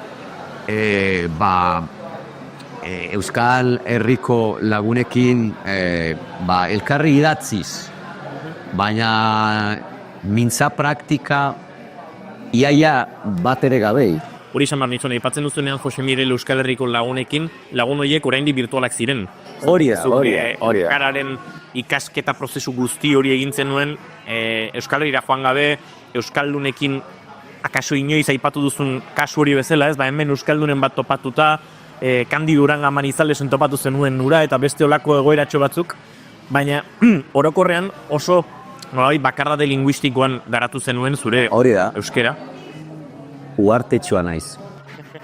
Zenbagarren hizkuntza izan zen euskera, Jose Miguel? Zu bezalako poliglota batentzat, zenbagarren hizkuntza izan zen euskara? Bueno, ingelesa, alemaniera, portugesa, frantsesa, japoniera, bueno, 6garrena edo. Espainola, eta. Bueno, edo 7garrena, gutxi gora bera. Ari gara hitz egiten, zuk ondo menderatzen dituzun hizkuntzetaz, euskera kasu, badira gerora, edo badira horrez gain, nolabait ikertu dituzun maila konkretu bateraino edo ezagutzen dituzun hizkuntzak. Horietako asko ere badaude. Bai, bueno. Izatez, zu oso autoexigentea zara. Alegia, ez duzu konsideratzen akaso esperantoan menderatu duzunik eguneko egun, baina horitu zara. Horixe, izan behar ze bestela gezurretan harrapatuko naute eta jai. Bai, bueno, gutxi gora orain arte 24 hizkuntzaz ikasitakoa naiz. 24 gutxi gora munduko 24, baina ondo menperatuta agian 8. Itzjario on batekin esan nahi dut, bai? Gai sakonetaz aritzeko gaitasuna eta bar. Eta, bueno, gero beste 8 bat daude, maila dezente bat daukadan hizkuntzak dira, ala edo nola moldatzen naizenetan, eta gero beste 8 maila kaskarra, askotan liburu bat, bueno, laguntzaz iztegion batekin edo itzultzailearen laguntzaz irakurtzeko gai naiz, edo zenbait aldiz bideotxo bat entzun da ulertzeko gai naiz, baina gero izketa duin bat eukitzeko gai ez naizenak. Esango nuke poligloten artean, hizkuntza asko menderatzen dituzuen harribitxi zareten, ez? Jende berezi hoien artean, euskera gehien menderatu duena ere bazarela. Nolabait, badirela, hizkuntza asko hitz egiten dituztenak eta euskarara hurbildu direnak, akaso zure mailan. Bueno, egia balin balitz, eskerrik asko Loreengatik, niretzat, arrotasun kontua da euskaraz jakitea eta mai on batetara iritsi ahal izana. Neure kabuz gainera, ze Euskal Herrian nengoela, nengoen inongo barnetegitan, inongo euskaltegitan, nahiko bai, baina ez. Oso euskal giroan ari zinen? Euskal giroan bai. Baina ez euskaltegi batean? Besteak beste, zeuri esker. Ze Tolosan, zure herrian egon nintzen eta Tolosa oso herri euskalduna da. Bai, gero zuk Euskal Herria asko zagutu duzu. Zagit, Goierri aldea, Bizkai aldea, Lapurdin ere egondakoa zara. Lapurdinez. Lapurdinez, nahiko bai, baina gero. Hegoaldean bakarrik egon nintzen. Uste nuen muga pasatakoa zara. Baina orotara, 32 herri edo zapaldu nituen. Bai. Bai, Gernika, Lesaka, Gasteiz, bai, Goierriko zenbait herri, eta lagun asko egiteko aujerazko gainera. Bai. Bada euskaldun ongan oso pizgarria den zerbait ez, atzerritar bat, zure kasuan gainera ez, inoiz Euskal Herrian egonetzena eta batean agertzen denan eta euskaraz badakiena, ez? Uste dut horrek eman zizula aukera, jendea zuregana asko hurbiltzeko ere, ez? Bai, nik beti nire ikasleei, ze irakaslea ere banaiz, esan diet, hizkuntzek giltzak bezalakoak direla, ate asko zabaltzeko gai direnak. Eta batzuetan ate handiak, edo ate ederrak, edo leku ederretarako ateak. Eta, neuretzat, euskara horixe izan zen Euskal Herrian nengoenez. Ze, kalean edo taberna batean norbaitekin hizketan hasita, eta aizu, zuk zenbat denbora daramazu Euskal Herrian? Zenbat urte? Zenbat urte? Bai, adibidez, Txeien izeneko taberna batean, Anoetan, bertako arduradunak halako galdera bat egin zidan, zenbat urte ote daramatzazu Euskal Herrian?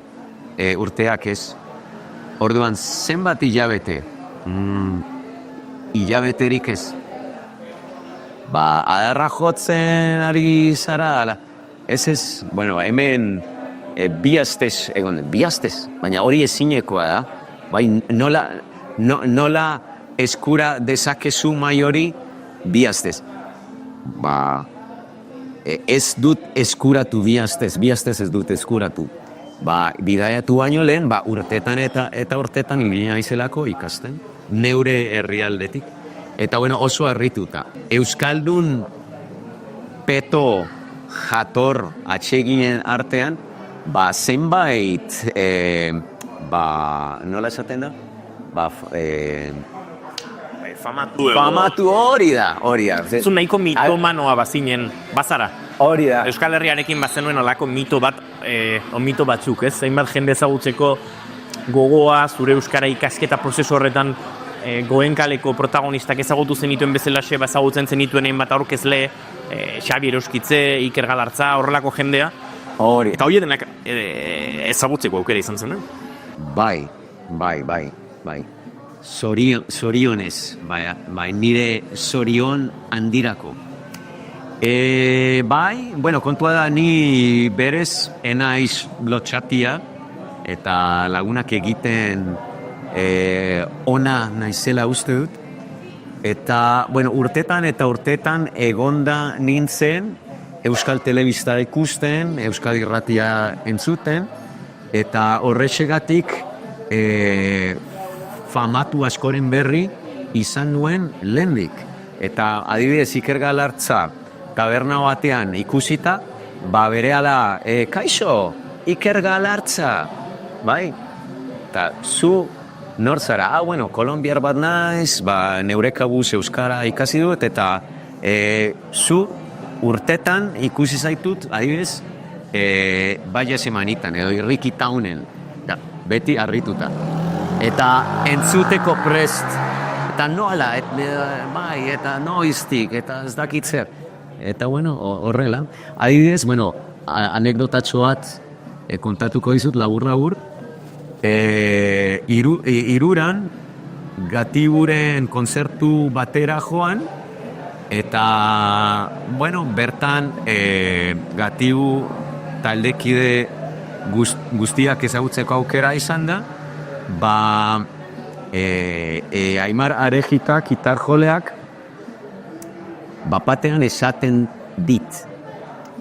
Aizu, zu etzara iazko bideoko kolonbiarra izango. Iazko bideokoa baliteke ni izatea, erantzun dion. Eta, bueno, YouTubeko bideo batez ari zen. Uste dut nik ara ezagutu dela ere, bai? Hori da. Eta, bueno, ni harrituta. Nire bideoa ikusi duzu. Bai, bueno, hemen... Aimar Arejita musikaria da, militantzia politiko hondiko pertsona eta euskaltzale porrokatua, eta pentsatzen du da berari ere atentzia manguziola. Hori da, eta oso pertson jatorra. Bai.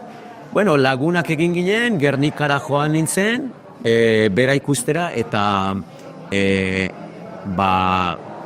beste bi lagun Gernikare, bueno, Gernikarez, alboko herri batekoak ikusteko. Eta gero Aimar urrengo urtean 2000 eta... Azaldu behar dio entzulei hau, hemen txegabiltza, Pereirako erdiguneko kafetegi batean, hemen utzi digute entrevista hori egiten, baina gure bizkarrean, gure alboan, bueno, hemen Bolivar plaza dago, trafiko aurrera tatzera, musikaren entzungo duzue, beraz, zaratak entzuten badituzue, kontestua testuinguru da. Bigarren kafe hartzen ari gara, benetazko kafetegi batean, eta zaratak badaude hortzen zuten da kafea xeetzen gure sintoniaren antzera. Tira, Gernikan zinen eta... Bai, Gernikan ginek eta, bueno, Aimar Kolombiaz izketan hasi zitzaidan. Bilbon bi kolombiar ezagutu ditut, edo dotez, bizkaieraz. Eta, bueno, Kolombiara bidaiatu nahi dut, laster, agian urrengo urtean. Eta, bueno, zure irira ere joan nahi dut, alik eta leku gehien bisitatu nahi ditut. Eta, bueno, kontatu nirekin. Eta, bueno, urrengo urtean, ona etorri zen, Kolombia osoan ibili zen, Gernikako beste lagun batekin, famatua ez dena, ez dakit famatua den. Eta bai, ikaragarri ez da, Aimar Arejita, gitarjolea, Euskal Herriko gitarjolerik onenen artean dagoena, onetakoa. Bai. Nire uste. Eta bueno, eta gero Gernikako beste lagun ere eman zituzten egun batzuk, eta ia urtero norbait etorri da bizitan gehienez lagunak. Bai, gomendioz. Juan Pereirara eje kafeteroa ederra da, eta bertan gida turistiko bat dago, euskaraz dakiena, eta pozez gainezka egongo da zurekin euskara bere hizkuntzari kutxunera da eta. Gutxi gora bera. Bai, hori ere azaldu behar da, Jose Miguel poliglota da, irakasle lanetan egin ditu urte asko, baina azken urte honetan gida turistiko bezala dabil, Salento inguruan, kafe baserrietan, zu kafe baserrietaren semea zara. Hori da. Eta bertan gertatu zaizu ez, hizkuntza askotan egiten dituzu gidak, baina euskaldunak iritsi eta konturatu, hauek espainiarrak ez hauek euskaldunak dira. Aizuen, nongoak zare, de donde sois, no? Eta de Bilbao, euskaraz badakizu eta ez edo bai. Hori da, normalean, bai. Normalean honela galdetzen diet. Hola, ¿de qué parte de España sois o sois españoles? Bueno, del norte, de Bilbao. Ah, vale, euskaraz badakizu. Bai. Eta horrela. Bai. Hau bete hortz, askotan, ez beti baina askotan. Bai. Eta euskal herri osokoak gainera, bai. Lapurditik edo etorri zezkizu ere, ezta? Bai. Baionatik, bai. Aste honetan bertan, bai.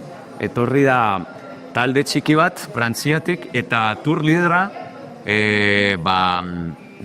bidaiaren koordinatzailea, Baiongoa da. Ez daki euskaraz hitzolte batzuk besterik ez? Baina oso harrituta geratu zen, batez ere, beraiekin nengoela, Inigori mezu bat igorri niolako euskaraz. Ai, baina, itzjarioa daukazu. Bueno, ez dakit ba. Aizu, zer topatzen du bisitariak hemen Pereira inguruan, Salenton, kafe ardatzean edo eje kafetero delako honetan? Gauza ederrazko. Alde batetik, eje kafeteroa edonondik berdea da urte osoan zehar. Amaigabeko uda berri batean bizi garela esan daiteke, bai? Kafe, sale, handientzat, leku zoragarria da, ze hemen kafearen mekan gaude. Ze munduko kafe goxorik onena ekoitzen dugu. Gainera, kafe eskualdeko laurden bat edo Parke Natural Nazionales osatuta dago. Orduan, baso asko ditugu, artean baso ukitu gabe asko. Virginiak, bai. Hegazti espezie ikaragarria. Hori da, zenbait animalia espezie, bai, bueno, batez ere, nola esan duzu? Egaztiak, txoriak, ze mundu mailan, Kolonbian, bai, lehendabizikoak gara. Mundu mailan gutxi gora bera 10.000 txori edo egazti espezie erregistratu izan dira, eta Kolonbian 2.000 edo dauzkagu. Beraz, 20%. Eta hemen eskualdean, Kolonbian daude, txori moten erdi edo ikus daitezke. Ia 1.000 espezie.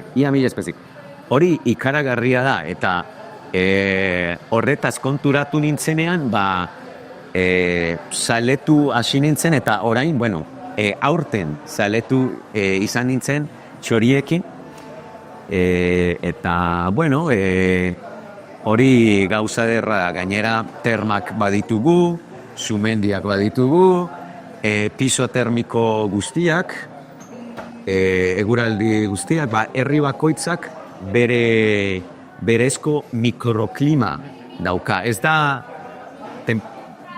edonon berdina. Entzulen artean, norbait ari balin bada pentsatzen Kolonbiara etorriko dela urrengo hilabete, urteetan eta nahi duela hemendik eje kafeterotik edo igaro. Sare sozialetan Josemi kolombiarra bezala topatzen duzue Jose Miguel Xez eta gaz. Josemi kolombiarrak karekin hori da. Eta arekin harremanetan jar zaitezkete. Laizzen entrevista amaitze joan beharko dugu, irratian denbora urrea baita, hemen lasai asko gabiltza kafe hartzen, baina Jose Miguel, zuk hizkuntza bereganatziaz gain, aipatu dugu ez, Star System bat ere ezagutzen zenuen, literatura asko bereganatu zenuen, nik badutan Star System? Star Systema euskal famatuak, nolait esateko. Bale.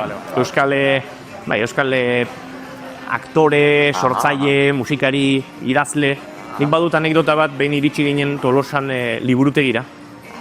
Eta han liburu zaina datozen egunotan laister guretik, bigarren kafetik pasako den, Carlos Linazasoro ari zen, liburu zain da eta antxesan nion Jose Mireli, Jose Mirel, akaso ez duz ezagutuko ez da Euskal Herriko idazlerik ezagunenetakoan mainstreamiena, baina, idazle ezagun xamarra da, poesia asko egin du, eta Carlos Linazasoro, eta Jose Mirelek noski ezagutzen zuen Carlos Linazasoro Euskal Herria etorri aurretik, baina ez zion aurpegia jartzen, etzen konturatzen aurrean zuen gizona Linazasoro zela, eta bera da aurkeztuko dizut da, nola baina bera eta bai da.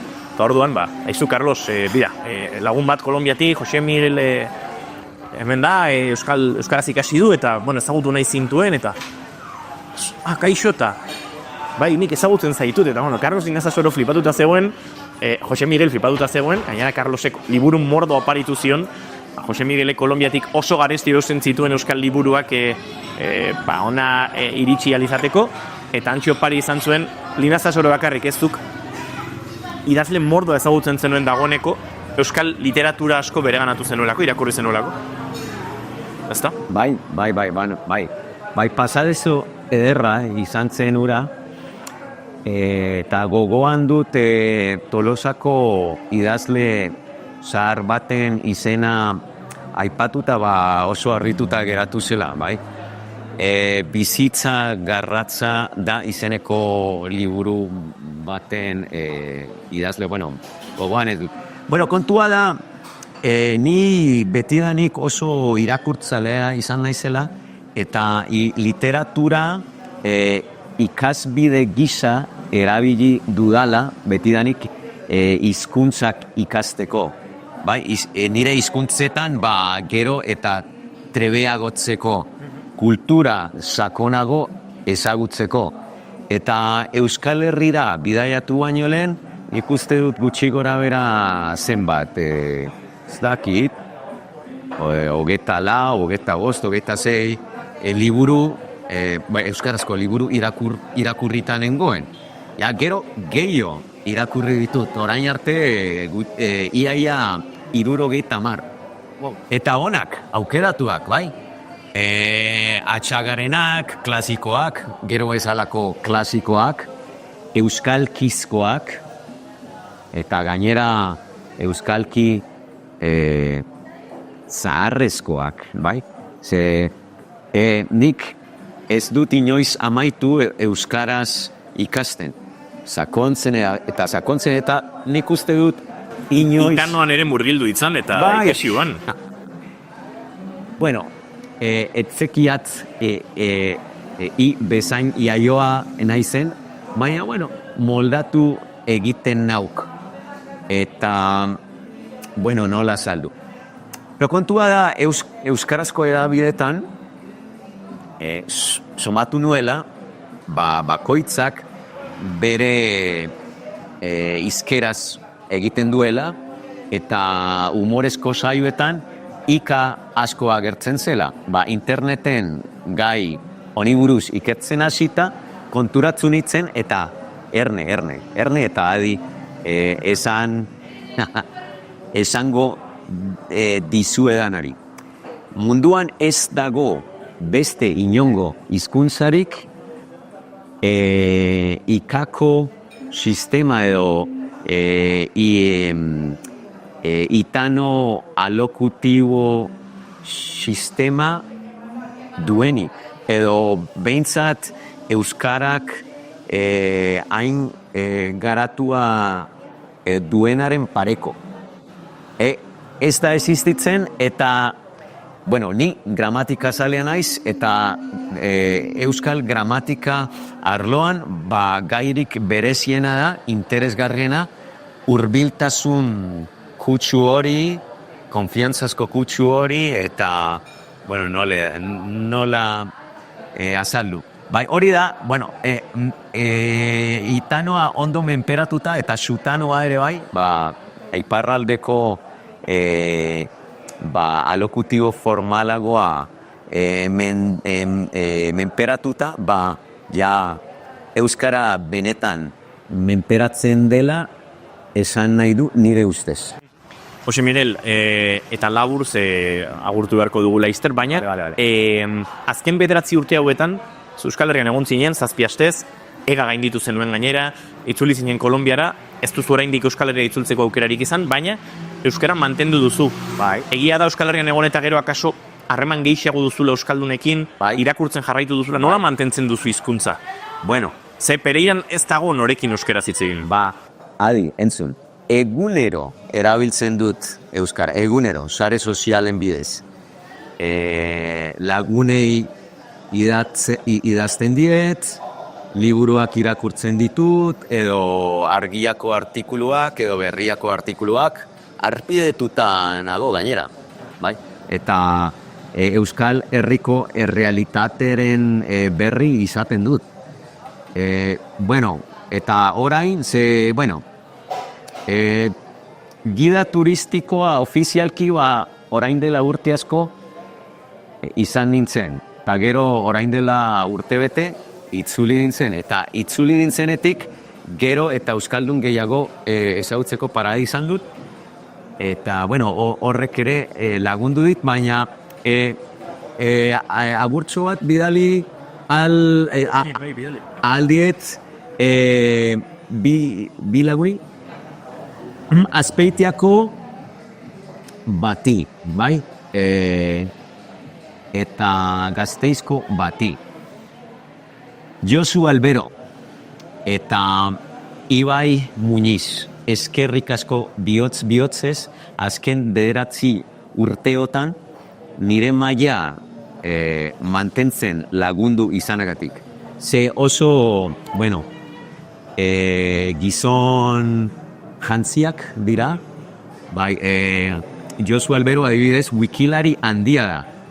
Ia 1000 artikulu idatzi ditu Wikipediarako, bai? Eta bestea soziologoa, antropologoa, irakaslea, eta oso elkarrizketa edo hizketa interesgarriak izan ditugu urte guztiotan. Kontua da, Josu ez dudala aurrez aurre ezagutzen oraindik. Ze, historia luzea da. Eta Ibai,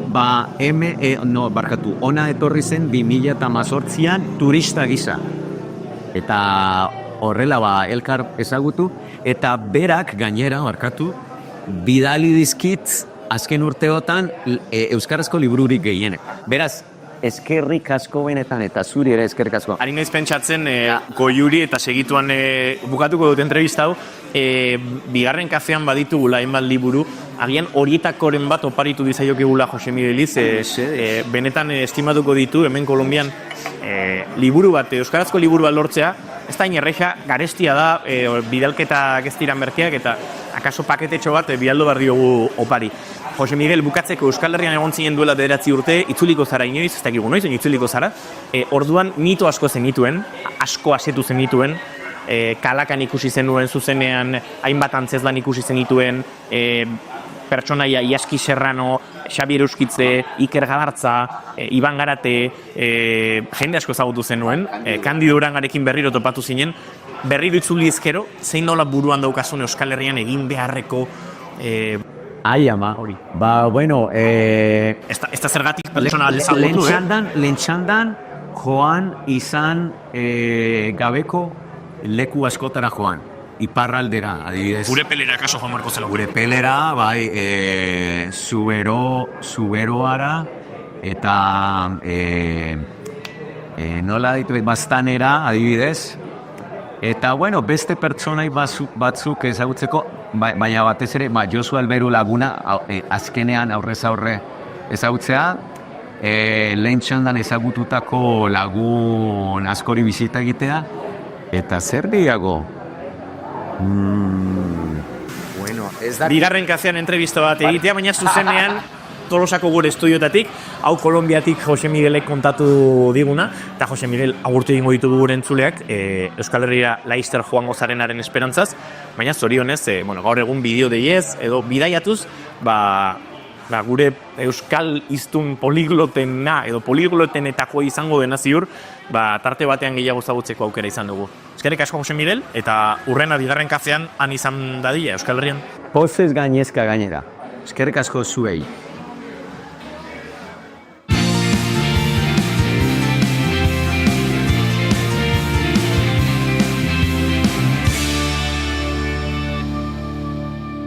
Emaiozu bigarren aukera bat egunari. Naiz irratian, bigarren kafea. Eta tira, Jose Miguel entzun ondoren gu hemen gaude liguratuta, harrituta. Bueno, itanoa ere nola menderatzen duen, hau beste munduko gauza bada. Ez dugu lertzen eta beraz nola gu hitzik gabe gauden, pentsatu dugu Arkakusok hitz egin dezala. Eta horrela bukatzen diogu, ematen diogu horrela urrezko itxiera urteko lehen irratsaioari. Egunon, Iruñastiz Arkakuso. Egunon eta urte berrion. Urte berrion. Zer modu zaude? Ongi. Hemen, geratu naiz flipatzen. Osea, aurreko bi elkarrizketak izan dira, wow. Magia, fantasia. Bai. Osea, geratu naiz nola liluratuta. Zuere brilli-brillaren aldekoa zara, ez da Mireia Delgado bezala. Oso, gora brilli-brillia. Jantzen dituen matxak, Arkakuso? Bai, beti jantzar dira, hori bai. Nik beti erosten ditut, jatzen naiz erosten, pepita askorik edo azirik gabekoa. Eta, kasu honetan ez dituen nik erosi, eta ze pasatu da, egon bada izan nintzela kentzen, aurretikan. Bai, ariketa esate hori, Tira, eta minutu gutxi ditugu, baina haian denbora badugu, zure asmo onak, urte berrirako asmo onak zein diren jakiteko. Jarri duzu erronkaren bat zure buruari jarri diozu? Bai, eta suposatzen dut zuek ere, edo, bueno, oraindik apagaude nik esaten dut urtarrila dela asmo honen hilabetea, gero beti geratzen zaigu baten bat, beti jartzen dugula eta ez dela inoiz betetzen, baina horretaz agian urrengo astean izango dugu, baina nire urtengo erronkak izango dira baditut oposaketak aurten, ekainean, suposatzen dut, eta oie konbi prestatu eta saiatzea postintzat plaza ateratzea, baina bintzat aurkeztea eta egotea gustora egin dudan prestaketarekin, ibilbidearekin, eta ematen dudan guztiarekin. Hori alde batetik. Egiten dituzu vision boardak, orain oso modan jarri direla. Bai. Zure urteko asmo onak eta lortzeko eta erronka horiek guztiak gainditzeko horrela irudi bat sortzea urterako egin duzu? Bai, kontua da nik normalen egiten ditu da nire urte betetze egunean, zen nire urtea zen da maiatzaren 22an. Urteko egunik onena, obviamente. Por lo que sea. Bai, por lo que sea. Eta hori baina bai, adibidez, hemen badut tableta aurrean eta badut hor nire vision boarda. Edo nire mugikorrean ere badut jarrita.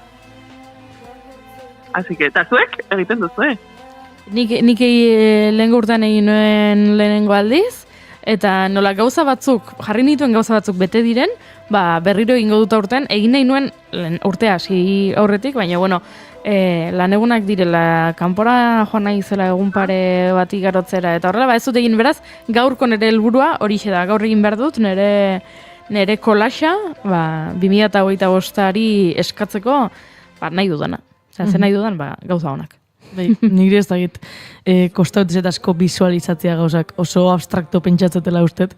Orduan visualizatzea igual laguntza eure bai, no? Vision board batek horitea baino, banaiz pixkatola desastre bat zentzu hortan, eta oso desperdigauta da zoze naiz, eta hor dana juntatzea eta ordenean jartzea asko gortzen zait, eta momentuz ezagat pentsauta ditia, eta amain eman, ingoet. Ojo ere, oso ariketa interesgarria da ere jartzea eta saiatzea zehazten askotan, gertatzen da, asmoak edo erronkak jartzen ditugula, baina direnez hain, super zabalak ez ditugula horregatik betetzen. Hori esaten dute. Bai, txinistet horrela izan daiteikela. Alare, bueno, bada modu bate bai decepcionatzeko edo espektatiba horiek sortzeko, eta, bueno, egia esan, ez dakit bihar ere ze ingoeten, orduan, pixkat lasaitasun horrekin nahi hoet bizi, momentuz. Baina bai, egia esan, badare bai modu bat antolatzeko, eta guztiz ados esan desunakin. Baina, bueno, momentuz, hoxe. Tira, Iruñe, gaur da urteko lehenengo irratsaioa, urteko lehenengo bigarren kafea, eta zein izan dugu zurekin horrela beti bezala gustora egon, eta bideoi bidez, eta zure pijama zoragarri hoiekin, baina, bueno, urte berrion opa nahi genizun, eta orain urte berrion opatzeaz gain, sorte ona ere bai oposaketetarako, nahiz eta hilabete asko geratzen diren, baina, bueno, entzuleari esango diogu, 2025 honetan ere, ibiliko garela hemen kotillatzen, ez da, Arkakuso? Obviamente, o sea, urte txosoa. Eskerrik asko Iruñe, besarka bat hemendik, zuri, familiari, lagunei, denei, eta joango gara hitz egiten, eta joango gara horla gure interneteko marisaltxera gustokonarekin tarteak partekatzen. Muxu bat, Arkakuso? Bezarka bat, guztiei, mucho bat. Agur. Eta zuei, Mai, Eire, eskerrik asko urteko lehenengo irratsaioan hemen egotagatik. Magiko izan da, brilli pila batekin, eta fantasiarekin, eta sorpresekin, beraz, izan dadila horrela urte guztia. Muxu bat zuei ere, entzule, gu bagoaz baina bihar hemen izango gara, egunero bezalako izako 10 eta 5 gutxi gora bera. Beraz, piztu naiz irratia, eta hemen izango gaituzue. Muxu bat!